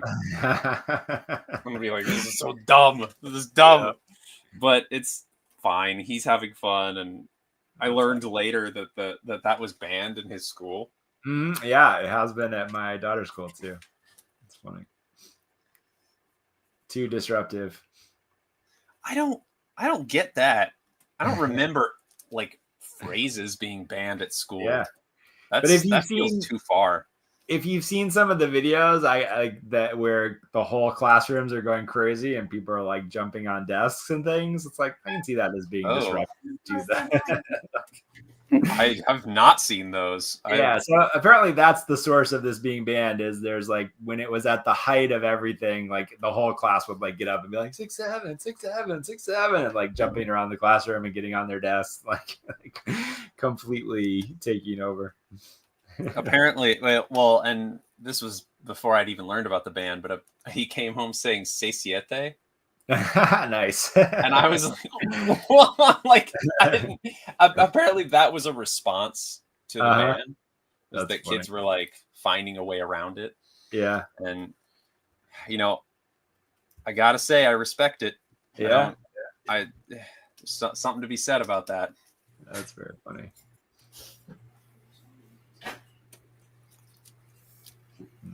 Your kids saying it, Jason? They are, but it's funny. My daughter is kind of a little too cool for school about it a little bit. So like she thinks it's funny, but she also thinks it's cool to not be into it because everybody's into it. Good for her. So she's kind of on that side of it. And then my son, who's 9, is very much into it. Thinks it's very funny. Yeah, 9 is the perfect age. I was figuring you had a good. Jason, you got anything to say about this 6'7" situation? I think my youngest tried to explain it to me once, and I don't quite remember or understand. There's nothing to explain. There's nothing to explain. However, I do find it fascinating that most of this Gen Z lingo is coming from like old internet memes from when I was in like high school. So I think it's an interesting like viewpoint on culture, how this is like recycling this stuff in a weird way. Yeah, I mean to be completely 100% accurate. It did have a starting point. You could argue it had meaning, but none of the kids using it have any meaning behind it. Exactly. So like it's weird to say that because somebody somewhere is going to be like, it does, it has a meaning. Yeah, but it doesn't though. It's not used in a way that it has any meaning. The kids don't mean for it to mean anything. Like they're explicitly doing it to just say stuff. Yeah. And it's just a saying. And like, I don't know. I do think it's dumb and it's silly, but I also think like I remember stuff like that from being a kid, and I'm like, that was a part of being a kid, doing dumb stuff like this and saying stupid things. Exactly.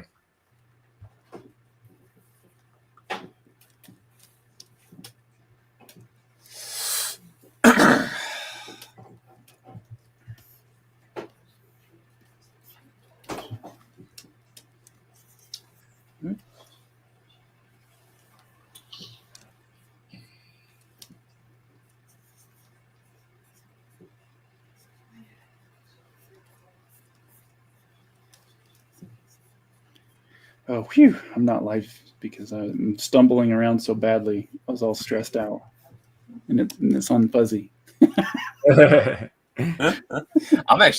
I'm doing great right now. I'm doing leather texture, which I'm really good at. At least I think I am. I don't know. That's good. You all can judge me, I suppose, but I don't feel as worrisome when I'm doing this kind of thing. When you're live. Well, no. It depends on what I'm doing when I'm live. Yeah. We said all that like, oh, you shouldn't feel worried about it, but I was absolutely worried when you put it on me, and I was like doing really mundane stuff. And I was like, no, don't put it on me. I'm doing dumb stuff. It's boring.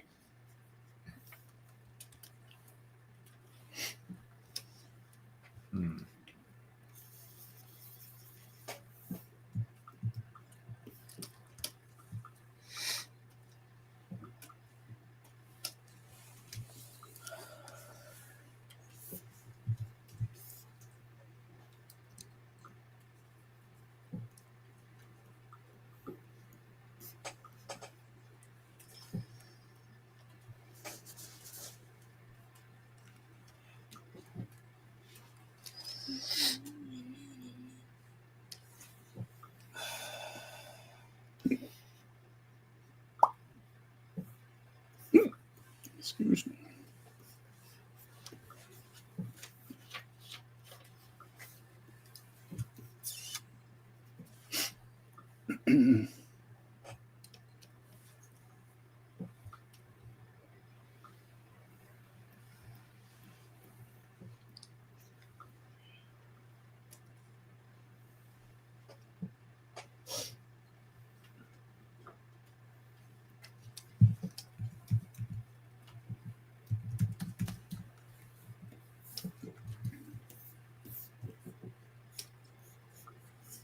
Don't be afraid to cheat, kids.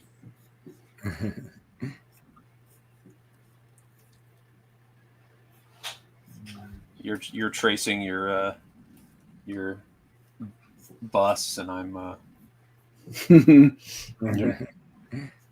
tracing a 3D model.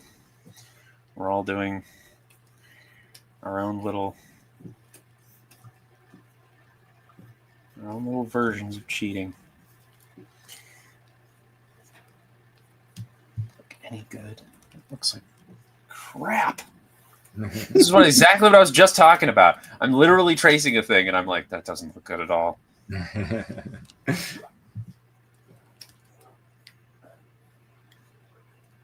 These Clip Studio 3D models are so helpful, and yet also so not at all helpful. It's like I've used them enough. I don't feel bad saying this. They're bad models. They don't do the job. They don't cut it. What should they do? Well, they're really, really helpful tools. Obviously, I'm using them, right? But they are when you like turn yourself like this, like your hand like this, it changes the musculature in your arm. Yeah. And so, like, if I slap down a whatever this, oh nope, not that one, regular person, this character, right, and I have them do some kind of, crazy pose, right? If I turn the hand like to, okay, so that doesn't really look like somebody turning their hand towards it, but maybe if I turn this then, Mm-hmm. and then you're like, oh, so but then the elbow turns. Yeah. So like, as helpful as these are, you have to like use them sparingly and understand that they're extremely limited. Mm-hmm. I'm trying to get it into an angle that shows off the other problem I have, but like there's a bunch of stuff like that that's like, it does make them bad models. And I also don't like that if you look on Webtoon for too long, you can see them everywhere. Like, you can't. I like to think mine aren't that visible. Yeah. Underneath my drawings, but like all of them, I just feel like I'm like, wow, this is just everybody uses them and then immediately like traces directly over them. And like there's something to be said about so like I changed this here because I didn't like how it was and it wasn't giving enough energy.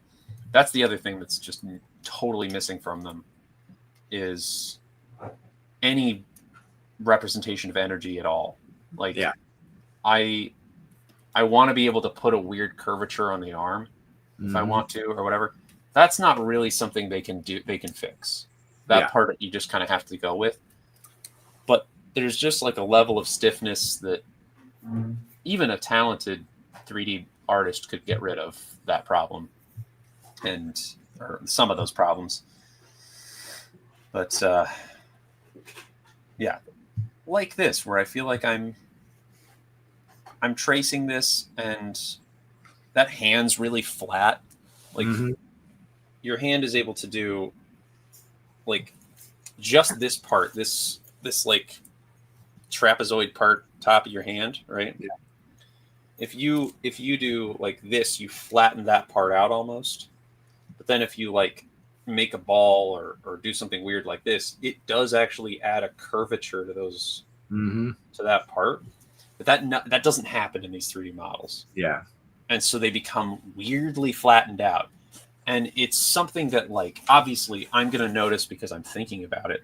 But I like readers will notice it too and not know that what they're noticing. They're just going to look at it and go, that's really weird. That hand's weird. Right. Yeah. Even if they can't put their nose on it, they're going to be like, something's wrong. I don't like it. Yeah. And that is really what I'm trying to avoid. Yeah, makes sense.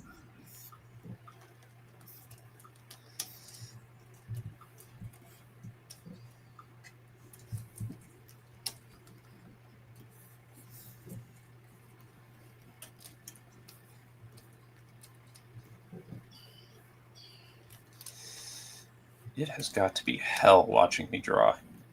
I just realized like I'm zooming all the way in sometimes, and then I'm doing this, and then I'm flipping and turning. And like, I wouldn't describe it as hell, but you know. But it ain't good. I mean, limbo at most. That's. I look at other artists like who are on the internet a lot, and I'm like, these people are so good at keeping like they'll just draw like this, and they'll never move, they'll never zoom in, nothing. And I'm like, how do you do that? How do you operate like that? I have to. Even when I'm like on paper and pencil, I have to be like I'm inches away from the paper sometimes, and I'm like turning it all around, like trying to get all up in it. I don't get people who can just like, yep, da da da da da da, and then just be done. I don't know. Do you? I'm not sure I've ever clocked it. Do you zoom in and out a lot, Jason, or are you just? Oh yeah, I do. Okay. Yeah, I sometimes it slows me down too much if I do, but if I record my screen and to try to make it into a time lapse or something, it's just like tons of zooming in and out. So I don't notice I'm doing it until I see it later. Well, yeah, I didn't think about it until literally just now when I was like in the pixels of this, belt loop of the pants, and I was like, who wants to watch this? This is terrible. This is the opposite of entertainment.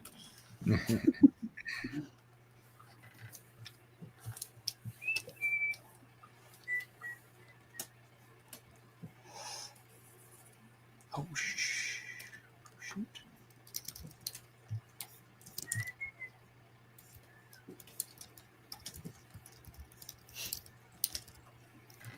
Yeah, I'm zoomed in pretty close right now that I think about it. But if people are watching on an iPhone or something like that, it'll look normal. Okay. So no worries. I'll take that. I'll believe you. Believe it. I'll choose to believe you.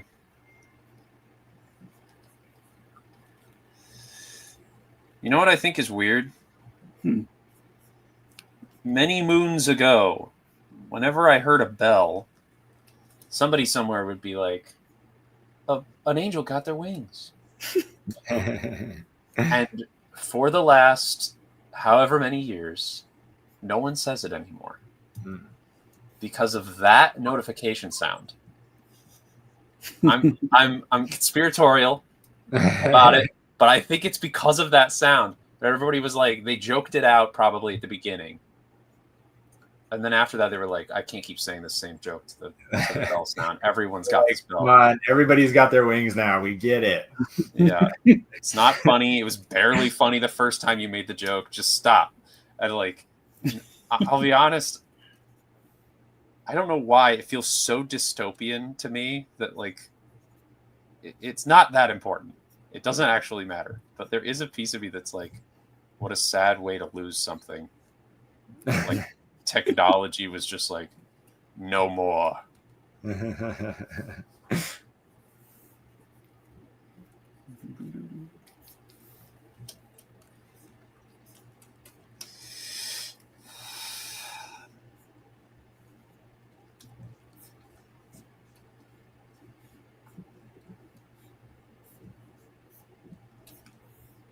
hell is this line?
Mm-hmm.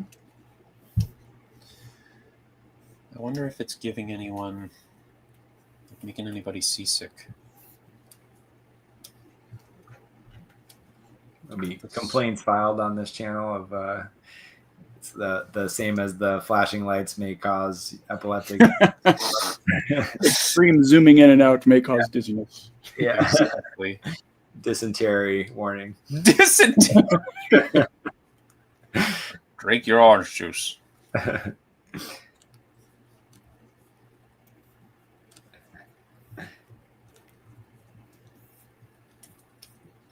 Shit, that's not right at all. That's nice looking, the leather. Mm-hmm. Thank you, sir.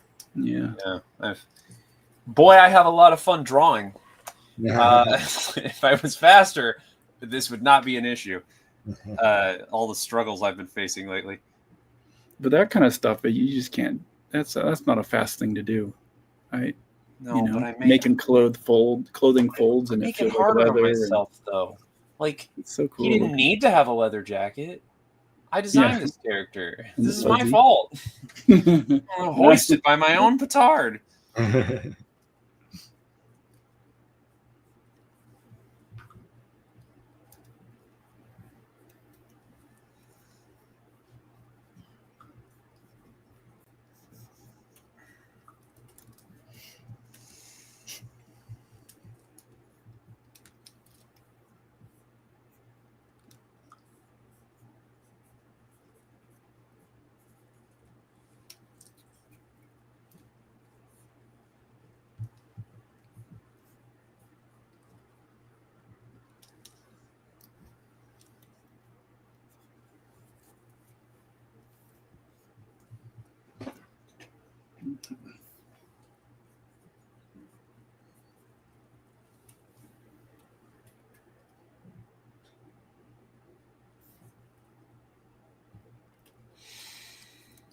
seen any good movies lately or TV?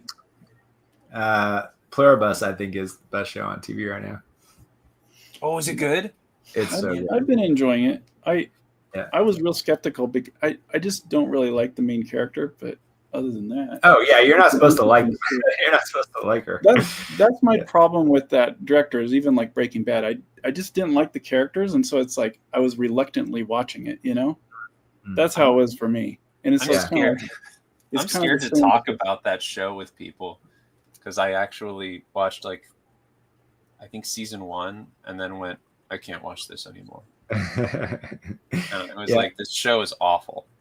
And people, I don't want to start fights with people, but I think that's a really well-made bad show.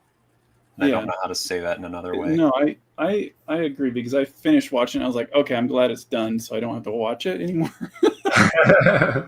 But I was unsatisfied with just why did I spend so much time with these characters I don't like, and it's just like that's what I don't like. And so with this new show Pluribus, it's like you're best friends with Karen, Yeah, it's being friends with a really bad person. You just see them every day, and you're like, it's like I don't know. I take it a different way. There are things that I feel that way about where it's like I really want to feel connected to the character.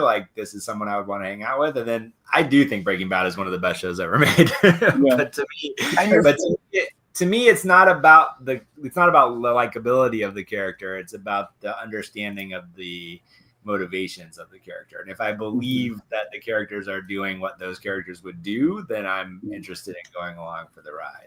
It's as despicable as they might be. That's it. That's a huge part of it. And I'm not saying it was poorly made. That's actually part of the my byline when I tell people how I felt about it. It is a very well made show that I did not like at all. Now, my business partner and writing partner is in your camp. Not a big fan. Didn't finish past season 1 if he even made it through season 1. But it's just it's certainly not for everybody. As an actual writing criticism, I would say that the whole thing with is it season 1? I don't even know how far I got. That's the other issue. But the whole plane crash thing. Mm-hmm. I felt my wife really liked the show, and she was singing its praises. And then I saw that, and I just went I don't get it. And I'm not, and I went and tried to figure out if that was the problem, if I just didn't get it. Mm-hmm. And then I she was making the point oh, it's because his actions have consequences. And I was like, okay.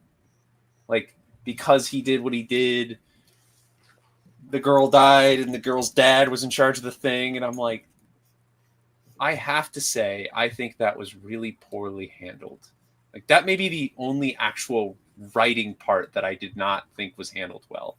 Was I think that I was I wish I could vocalize specifically why, but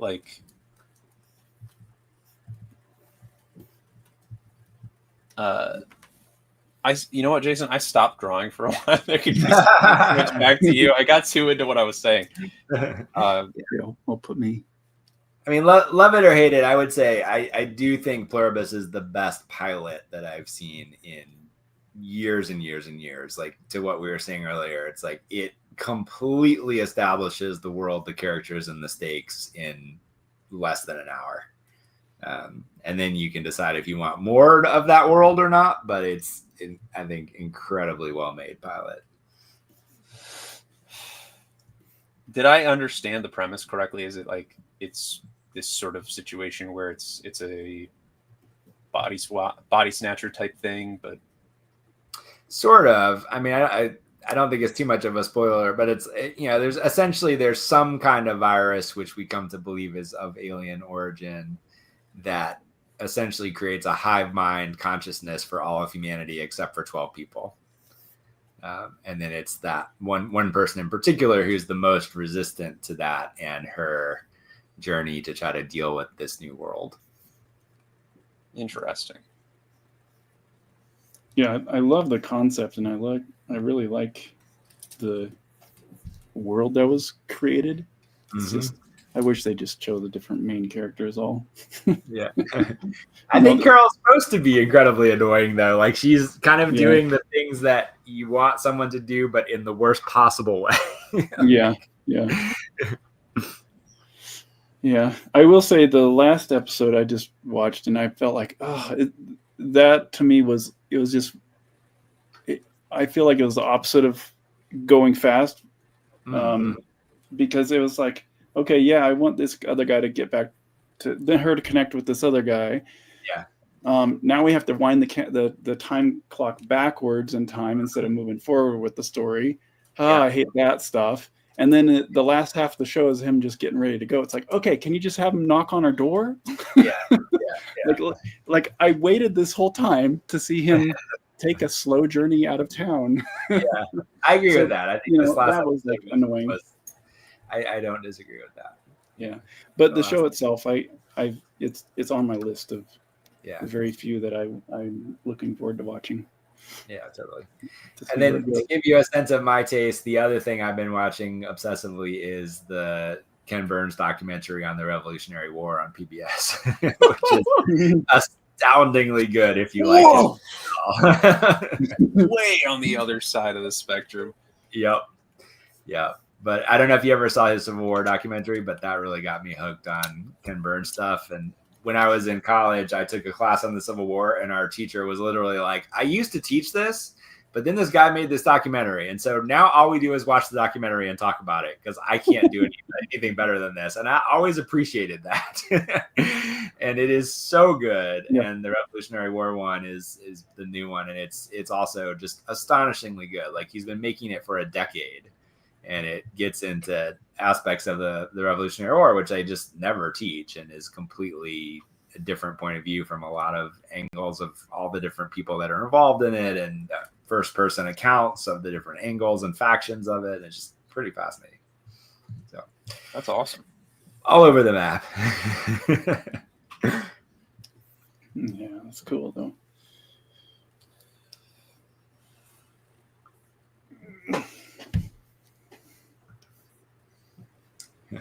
All right, and then actually to really round out the point of view on my tastes, I've been watching Ink Masters with my 12-year-old daughter.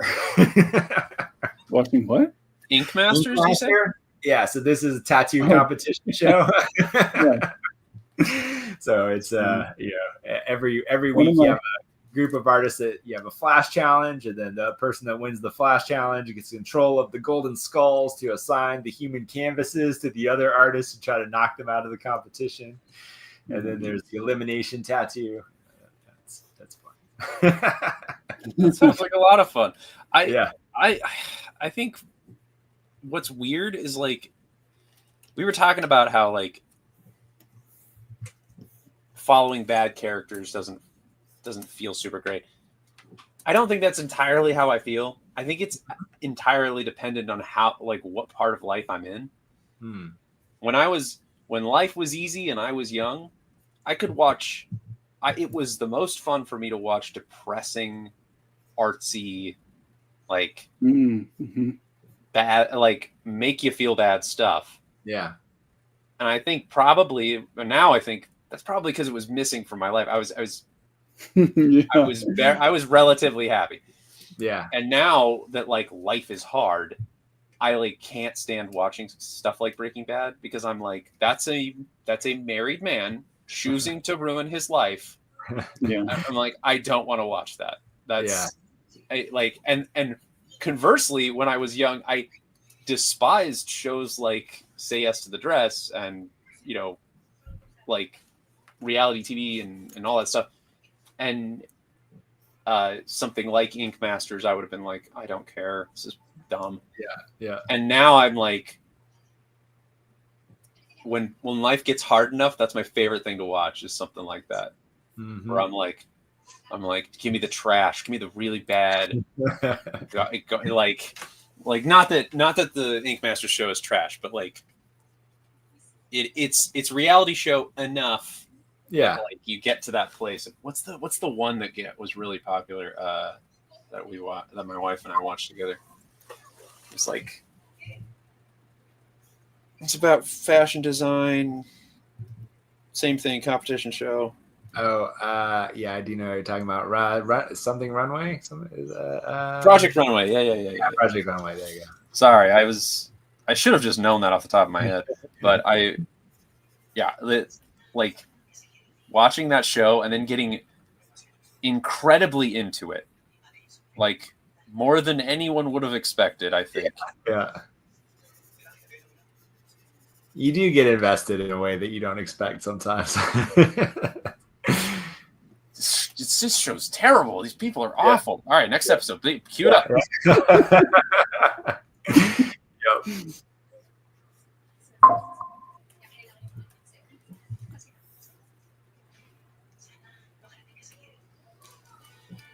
What happened? Did someone get kicked? Holy moly, it is 5.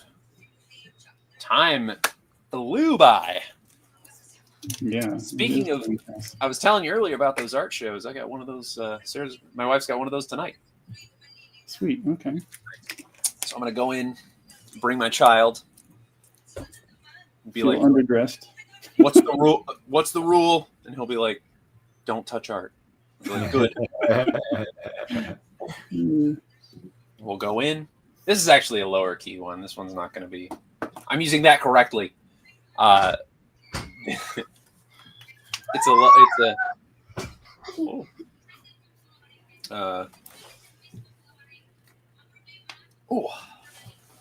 shouldn't be too many snooty people, but I'll probably end up at McDonald's or Wendy's or something with my kid while we wait for her to have a lot of conversations with people about who knows what.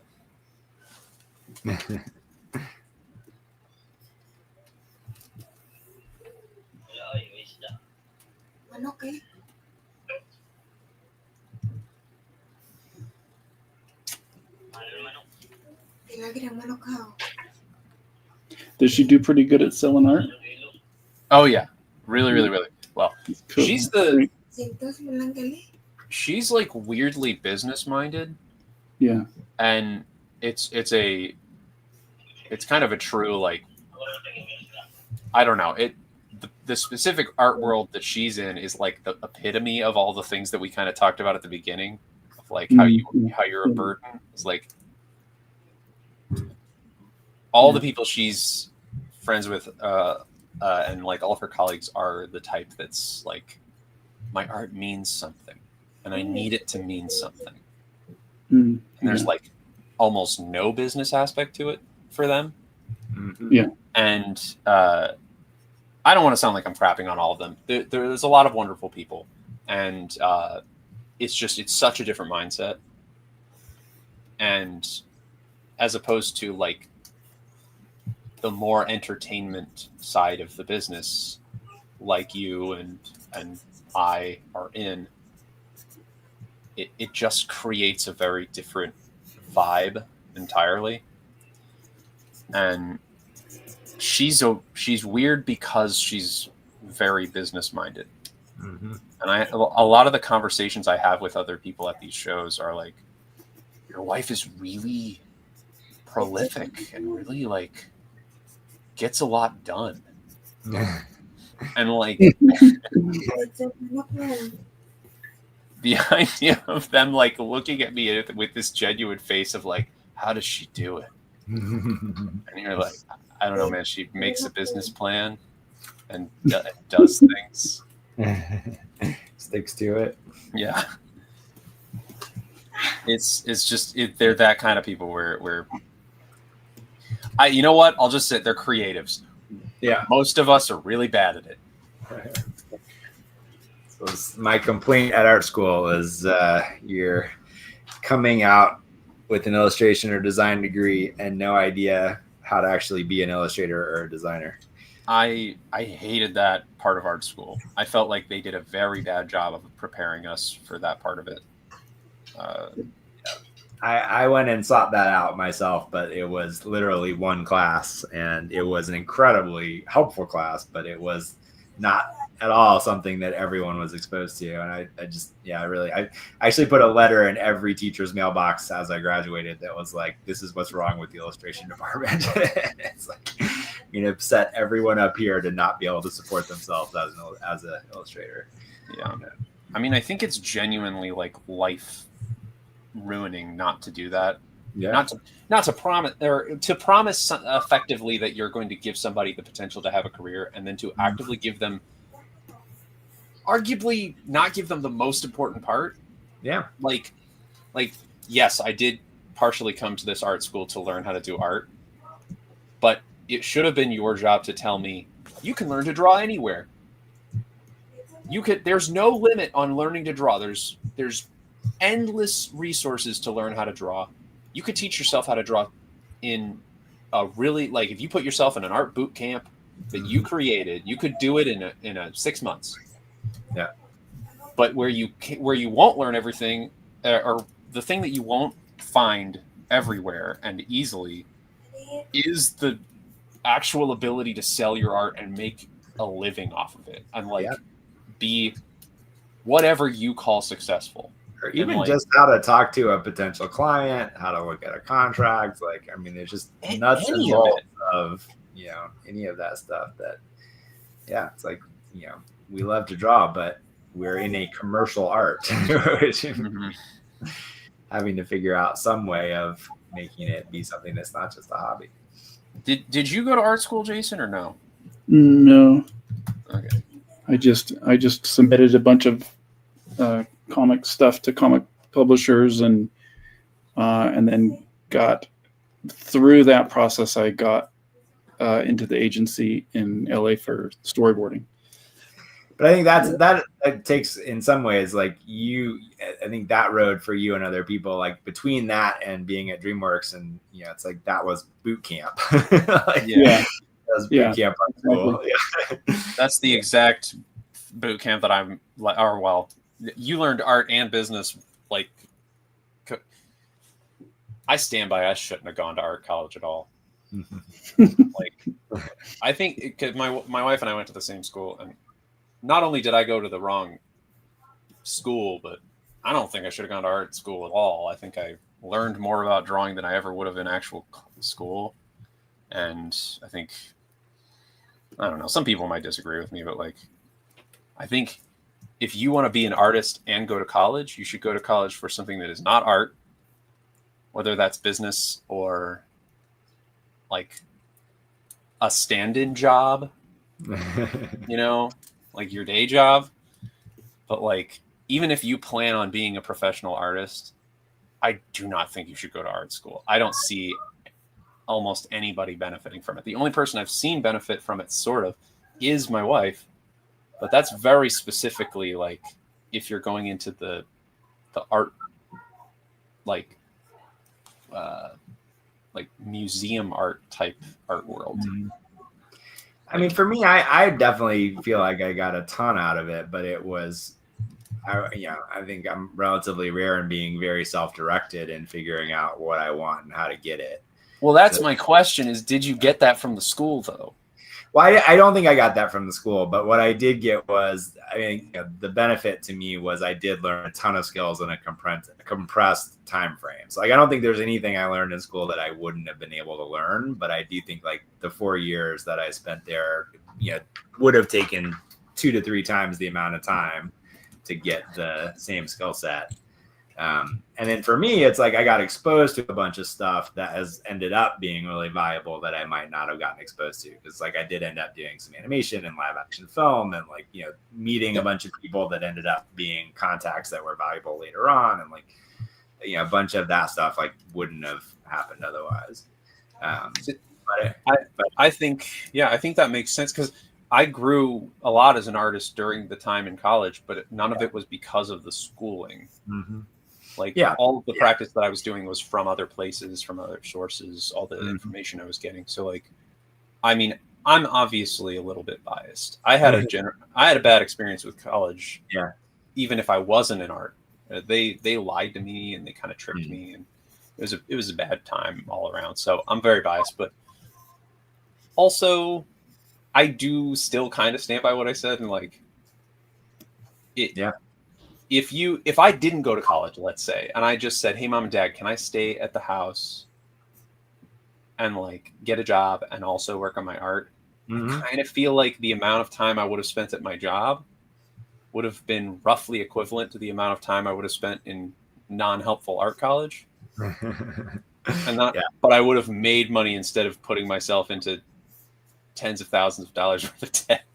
Yeah. So Yeah, I think it's, I mean, I think now in particular, I think it's a real question mark to consider for anyone that's considering it, because it has gotten so expensive. And like, I thought it was expensive when I went to school, but like, you know, my school now is over $100,000 a year.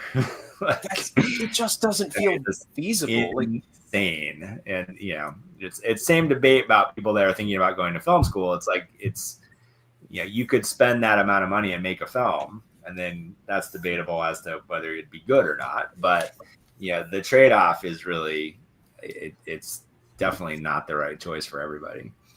right. And I think the bigger thing to say to somebody young is just like, know what you're doing. Know the ramifications of the actions that you're taking. If you walk into it understanding the what do you call it? The consequences, even if they're not like the best consequences, if you at least know what you're doing, you won't walk away feeling tricked or like you wasted your time. Mm-hmm. And like, everybody wastes a little bit of time in their life, at least, you know, somewhat. But like, the degree at which college asks you to spend your time and your money is so much that it's hard not to feel really greatly affected by it. Yeah. And I don't know. I think that's the part that feels like pretty scummy on the part of a lot of colleges, is that they seem to be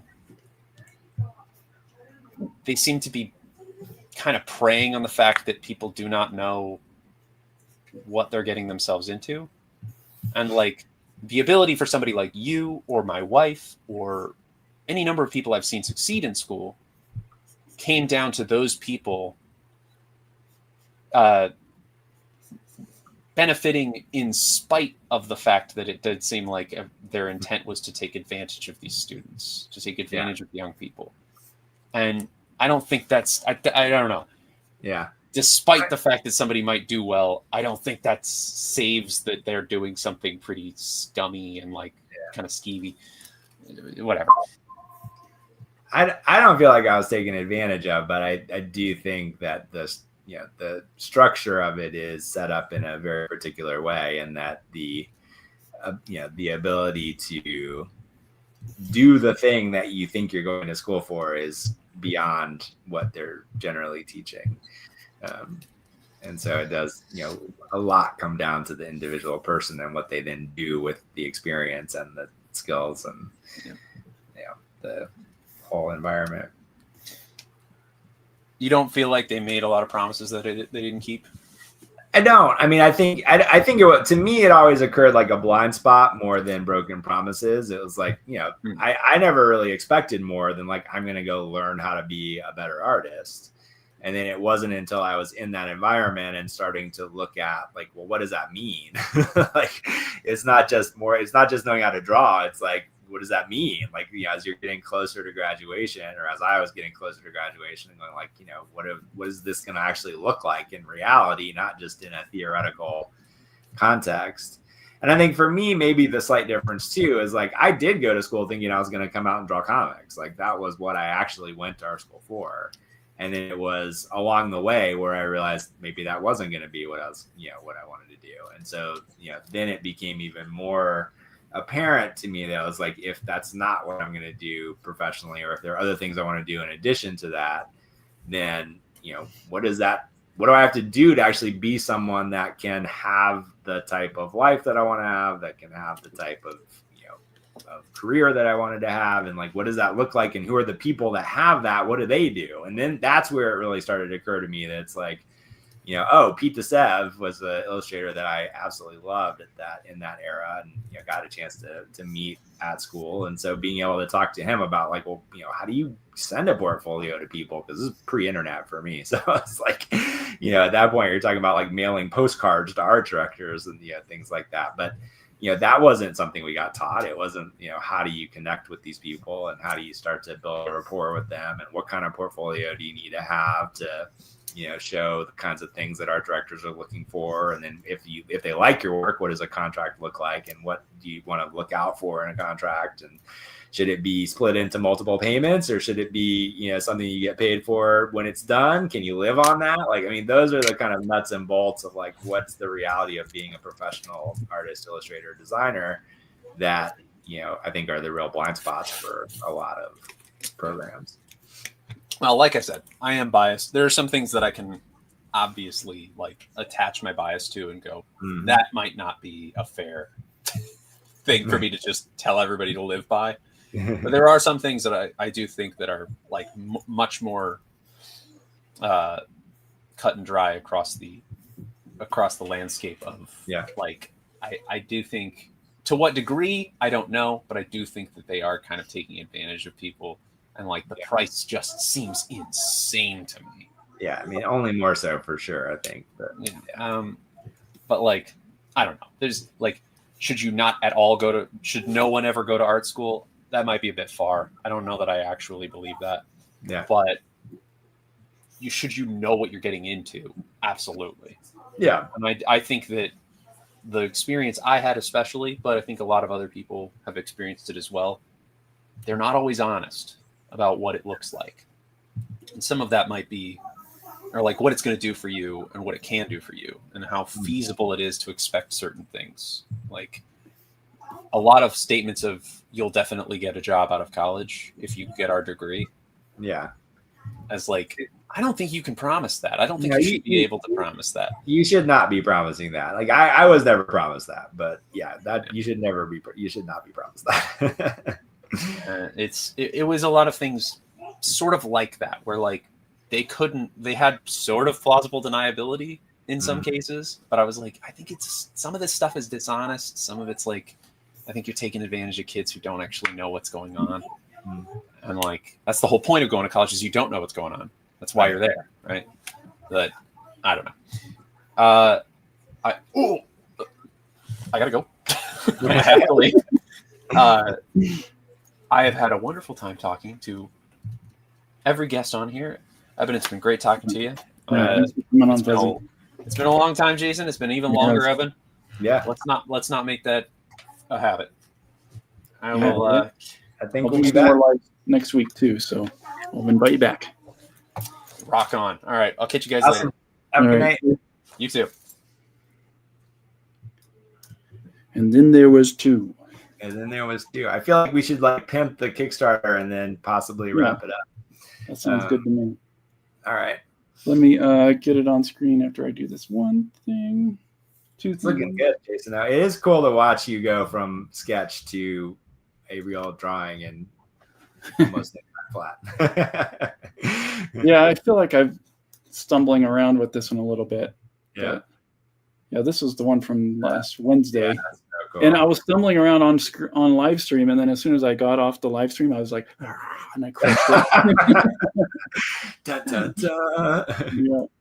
So anyway, it's going good though. Let me get campaign up. Nope, not that.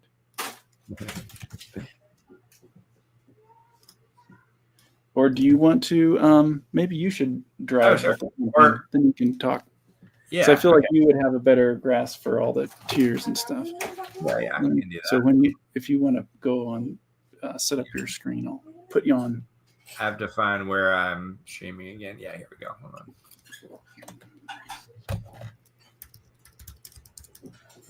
Oh.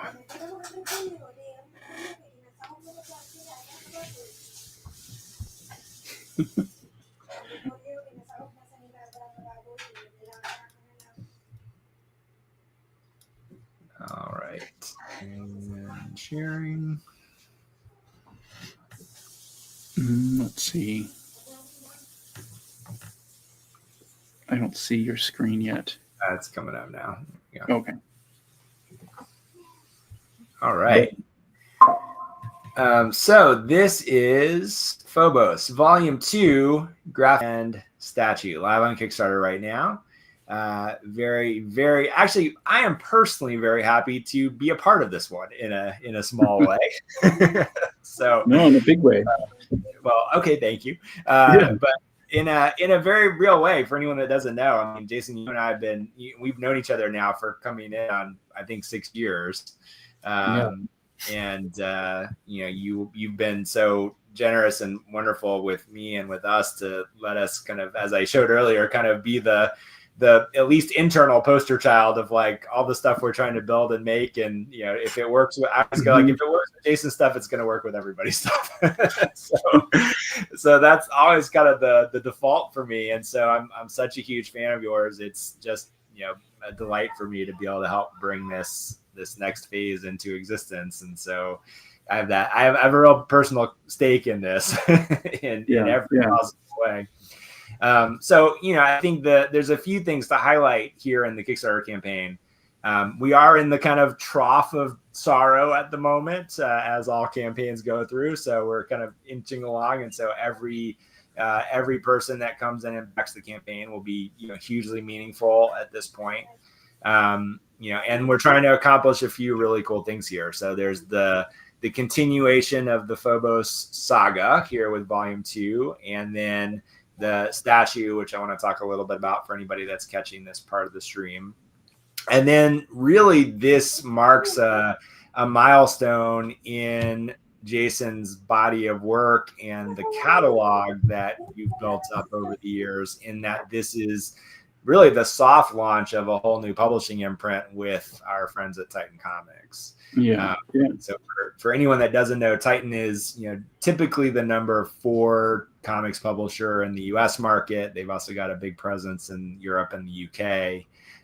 They specialize in a mix of licensed titles like Conan, but they also do quite a bit of creator-owned stuff. They have a thriving books division and kind of mainstream book publishing. And then they take on these interesting special projects like Phobos. We've gotten to be very friendly with them over the past couple of years, and so it's makes me happy to find a home for this with them, because they're also even though they're a larger publisher, they really care about both the quality and the relationship at the core of that, which I think is going to be important as we follow through on the plans that we have here. So that's this is a great jumping on point if you're already a fan of Jason's work, but it's also a great jumping on point if maybe you haven't gotten into it at this point, and we've designed some of this to make that an easy kind of on-ramp into the world of Friends and Fiends, as we're calling this larger label. And then, I want to highlight the sculpture for a minute, because this is a very unique element of the campaign. So we are good friends with the sculptor of Frank. His name is Jeff Yeager. There's a whole video that's here on the Kickstarter campaign page. If you go down to the About Jeff Yeager video, of course, you can see about Jason as well if you don't know some of the history of Phobos, which is awesome as well. But Jeff's brother actually is the creator of Freddy Krueger and the Child's Play doll, in horror, and just a legend in visual effects. And Jeff, some people might know him as an actor on Star Trek. He is on Star Trek, not Next Generation, but I believe Voyager as a main character. He's got a history as an actor in recognizable parts, as well as a bunch of other things. He was in V, if anybody remembers the V. Oh, wow. So his history as an actor, history in this kind of visual effects world. And then as he was going out acting, and I think he tells this story in the video, as he was going out for auditions, he and his brother had been sculpting and making visual effects and setting themselves on fire as children. And he started sculpting in his spare time, just as something to do in between auditions, and realized that he was good at it. And then there was a store I believe in Hollywood, that was selling different types of model kits. So not character model kits, but, kind of model airplanes and cars. And so he went to them with this one sculpture that he had done, this one model kit that he had done, and asked them if they would put it in the window and sell it. And they agreed to, and it sold out within like an hour. And so he started doing this as like a side thing to earn money, is he would create these model kits, take them to this one store, and started to build up a following from there. And at this point, he is recognized around the world as one of the premier figure sculptors in the world. And so it's actually astonishing that we have him as the person to do this sculpture. And it's the first indie character that he's ever done. And so when we talked to him about this, and we actually did the first version of this years ago. When we talked to him about it, we showed him a few different characters from things that we were working on, and he immediately gravitated towards Frank as the thing they wanted to do.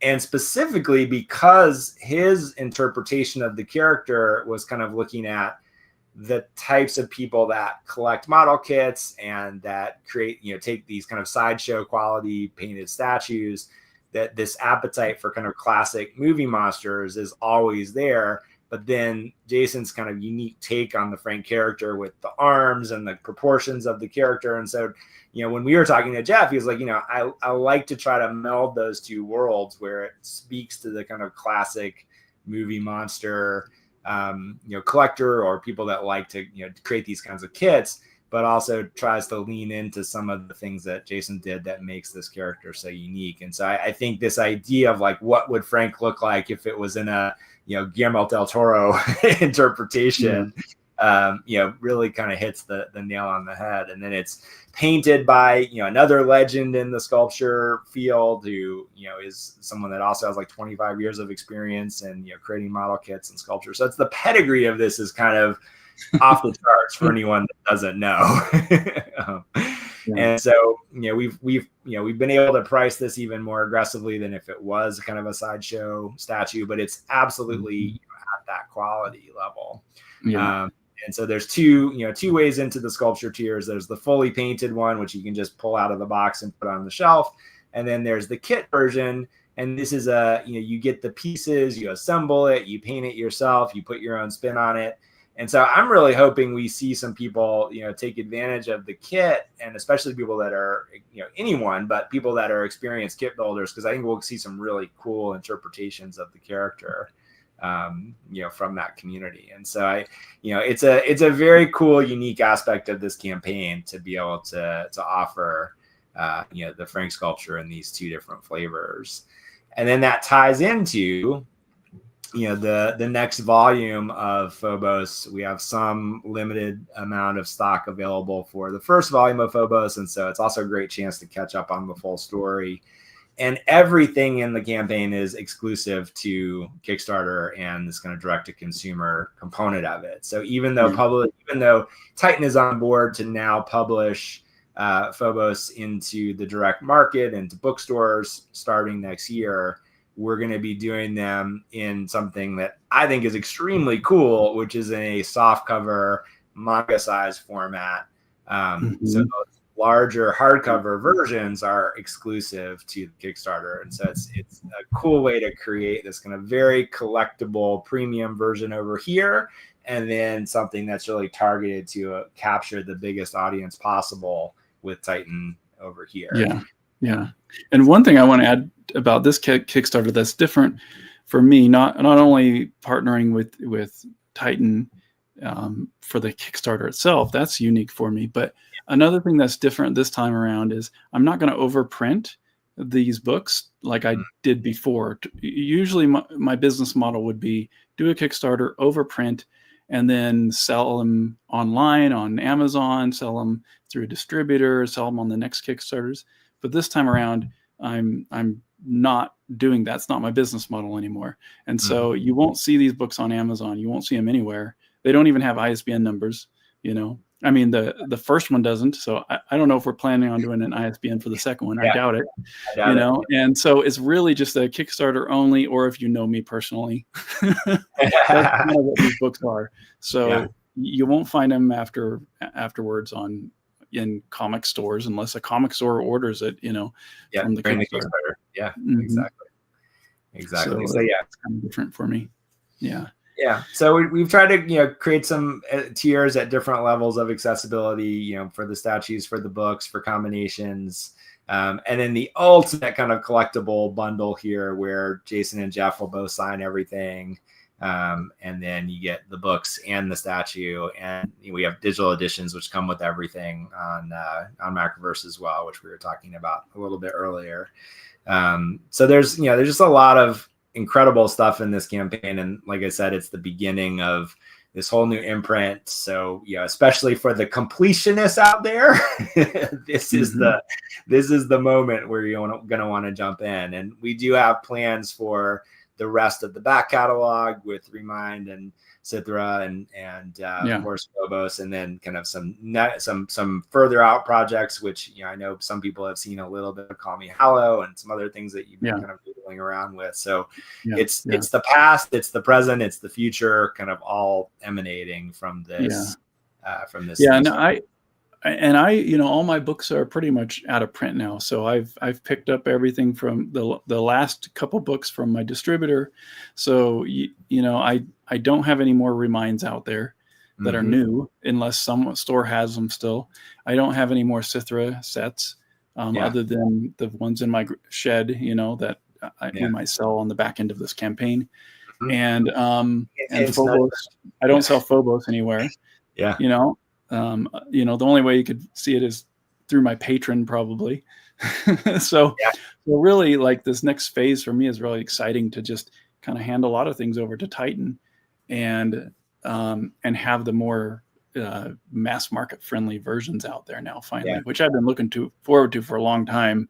I just didn't know how it would happen, but now this is happening. So I'm really excited about this next phase. Yeah, me too.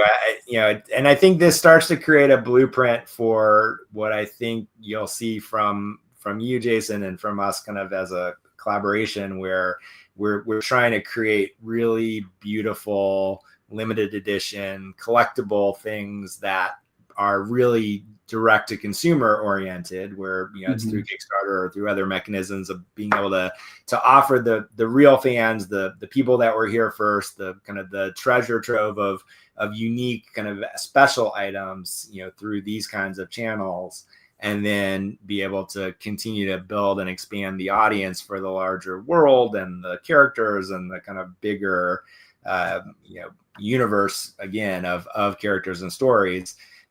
Through more broad distribution mechanisms. And so I think that seesaw to me is a fun thing to be able to play with, and it also lets us do some very special things while also doing some things that are really designed to just try to bring your work and these stories that I love so much to as many people as possible. Yeah, it's exciting. Yeah, I'm excited. Joyce, so that's the campaign. So we're live right now, Phobos Volume 2. If you search Phobos on Kickstarter, we can drop the link here in the stream as well in the comments. Yeah. Do I have it? But it's great. It's great stuff, and you'll see some. If you're on social media, you'll see some additional kind of ads and things running over the next couple of weeks as we head towards the end. We're inching towards the next stretch goal, which I really want to unlock. So we'll see who will be the lucky person that unlocks the next stretch goal. And then we do. I saw one comment, which I don't know if you're watching the stream or not, but I saw one comment that was like, "Oh, we want some physical things in the stretch goals," and we do have a couple of really cool physical things in the stretch goals. We just got to get to them. So I'm putting all the pressure on everyone watching to help us get there. Physical things don't just magically happen without the funding. Exactly. But there are a couple of really cool ones in there that I hope we get to unlock. So it's very cool. So that's my pitch. Don't miss out on this. It's very cool. And if you've been enjoying Jason's work for the past decade, this is the time to come back to the table and help us make more of it and do it in very, very new and awesome ways. Yeah, exactly. Well, good. That was perfect, Evan. Well, awesome. I think it's time to sign off. So thanks for joining the stream, and thanks for watching, you guys. All right. It sounds like we'll be back next week. Yeah, I'll be back. I don't know if I can. I won't do Monday. Okay. I laughed because of what's going on Monday. I'm like, nope, definitely not going to do Monday. I just went straight to Garfield, but What was that? I just went straight to Garfield when you said that. But no, no, I'm getting older, so I have to go to the hospital. But whatever, you know. So it's like, no, I'll be out. Yeah. But so Tuesday I'll probably come back, or Wednesday. But yeah, I'll keep streaming a couple times a week at least. Yeah, this is happening. So awesome. Yeah. Love it. All right, guys. All right, Jason. Good to see you and hang out. And You too. we'll be back. Thanks again. I won't say same bat time, but similar cat time. Similar stream. Similar. Yeah. Yep. See you later.